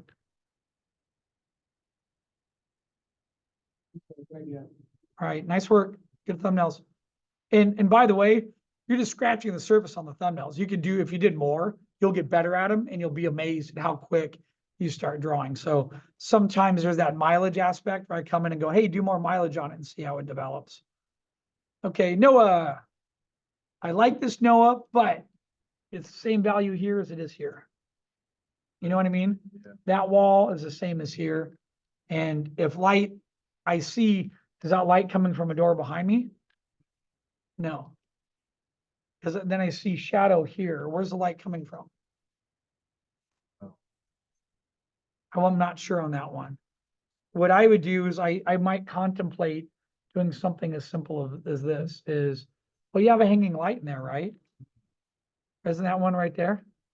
Yeah. What if that was on and we saw this as your light source? Oh, well, that's the one at the bottom, right? Okay. Oh, okay. No, I'm sorry. I didn't notice if you darken this a little bit, treat that as a highlight, and then see the light coming down, hitting and going hot and then fading off as it delineates in this room. And then most importantly is your light rays are going to hit here and they're going to bounce. So one of the things that was harder for me to see is you have too many similar values. There's not a much gradients happening, like this back wall would be darker, and then when this light is gonna hit here and here, the light's gonna fade off as it goes backwards there a little bit. I take that and run with it. I think that's probably one of your best options, or you turn on the light here in the middle, like this. But I think I like it shifted on one side, because I think it works better in terms of composition. It highlights one side. Here in the middle, you'll have equal all around it and it won't look as good. Or the other option is that freezer doors open and, you know, you have light that comes in from that door like that. That you just draw the door being open like this. Yeah. Maybe the guy's in there doing something weird. We see light coming in through the door. I would do either one of those. Okay. But I think this is on the right path. Just before you go to the tone, finish the study and nail down the values, because then you can enlarge that and it saves you going from small to big. Will save you a tremendous amount of work. Okay. All right, good job. It's good drawing. Like- All right, nice work. All right, Maddie. We need to paint in the highlights. I sense the light direction and the shadow. I know light's coming that way, right? But then I need to feel the light hitting objects. And, you know, I see the shadow. This value should not be the same as that value. This should be lighter because it's closer to the light coming through. So like what I talked about today and a couple others, you need that spread of light hitting and fading. And then you need the buildup of darks. And even in here, I know this is dark in front of us in the foreground, but light's going to come through there and light's going to hit some of these edges and it's going to wrap around some of these. And even part of that light will spread in the street like this too, which could be, you know, advantageous to you as well. So, and then back here, you know, if you look at rocks, if you guys struggle with doing rocks or mountains, take them out and then put a structure, because this should be, you should sense those curves. And I'm sensing a little bit of the shadow side, but then not feeling the highlights in it. So if you take off your line right now, it'll hold together as values of like maybe everything back here is like a 30 to a 50, and then you have the dark value in the front. If you get in there and start doing a little bit of rendering and getting some other shadows and dark sides, you know, and then start to pop some of the front facades here with highlights, then it'll start to read better and it'll come closer. And then you got to watch your line weight on the clouds. Your cloud should be hit with light like this, and then there should be a shadow side underneath them to get them to read a little bit more. Okay, so the secret to do that is just turn off the line weight and you'll see where you need to add the values in. All righty. All right, my pleasure.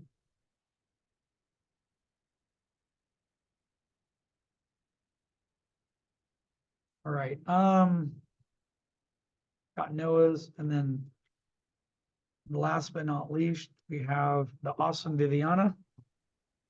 So I uploaded one. I don't know if you have time to look at it, but If what? I uploaded one. I don't know if you have time to look at it. When but, did you upload it?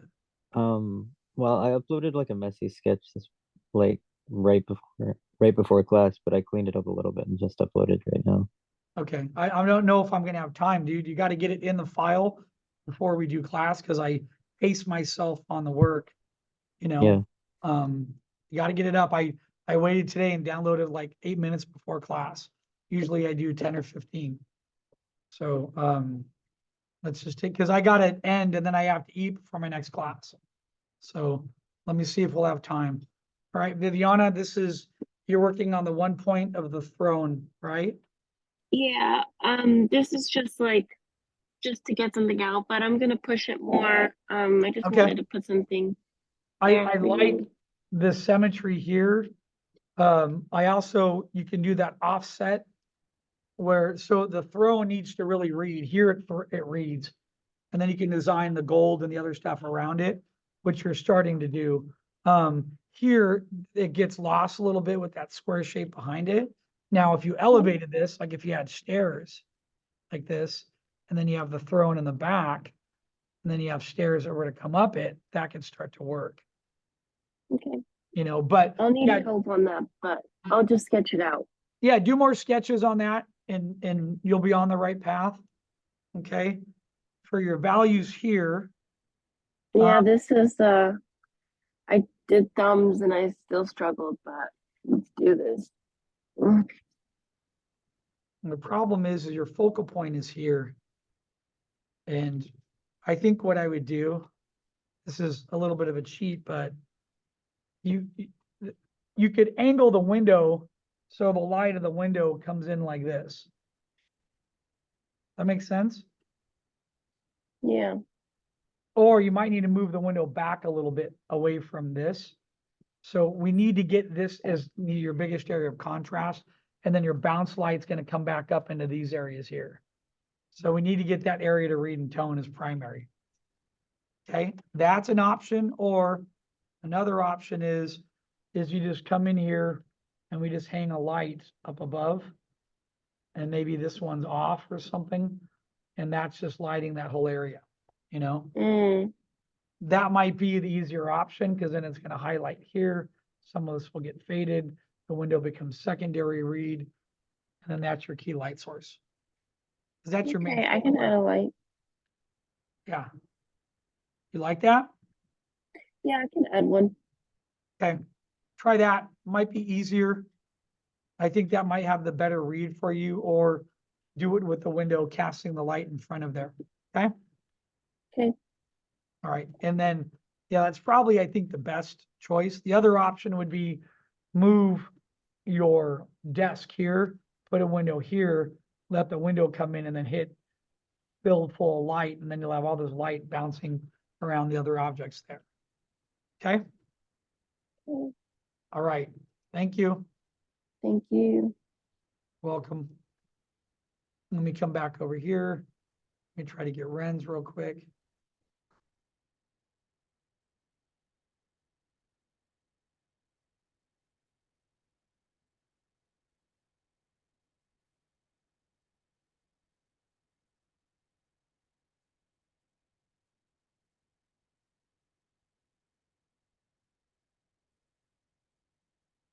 That looks really nice, Ren. I love it.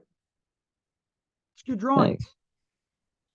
Got good foreground element here that can be grouped. Think about how you would light it though, and where you might have lights to accentuate the read. You know what I mean? Yeah, I've got that like sliding door in the back with the baby gate, so I'll probably make the light come in from there.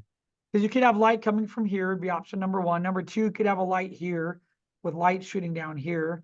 Another option is there could be, you could draw on a clamp lamp clamped here, hanging over this, and then this gets lit, and then the other bounce light hits everything else. Another option is behind this, there could be a door here, and then we could have light shooting in through the door that way. So those are probably the quickest options I see right now. This has so much detail and it's such a large shape. I'm almost tempted to have a clamp lamp, or maybe there's like a shelf that comes over here and there's a light on the shelf, or a hanging light above this, and it's just illuminating all this. And then everything else is secondary in the background, you know? Yeah, I like that. I'd probably do I'll try that. the clamp lamp. That's a I good like that drawing, idea. Ren. All right, thanks. That's very nice. I love it. I just got to tell you, I see you leveling up, because when you left Cool. Long Beach, you weren't doing anything like that, right? No, No, and now you're killing no, it. That's a great little sketch. So you should be very proud of yourself for getting to that thanks. level with a drawing. So, and good job getting caught up. Okay. Thanks. Appreciate it. All right. All right, put it in late. That's all right. I just want to get everyone on time, because you know, always go back to that thing. If you're not on time, you know, if I was working, I'm working at Warner Brothers and I don't turn in my drawings on time, I'm gone. So I like to hold Yeah. that standard a little bit, you know, get you guys used to it. So, hey, Ren, you're leveling up, buddy. You're getting better and better. Keep up the good work. Okay. Oh yeah, sweet. Thanks. All right. Real quick.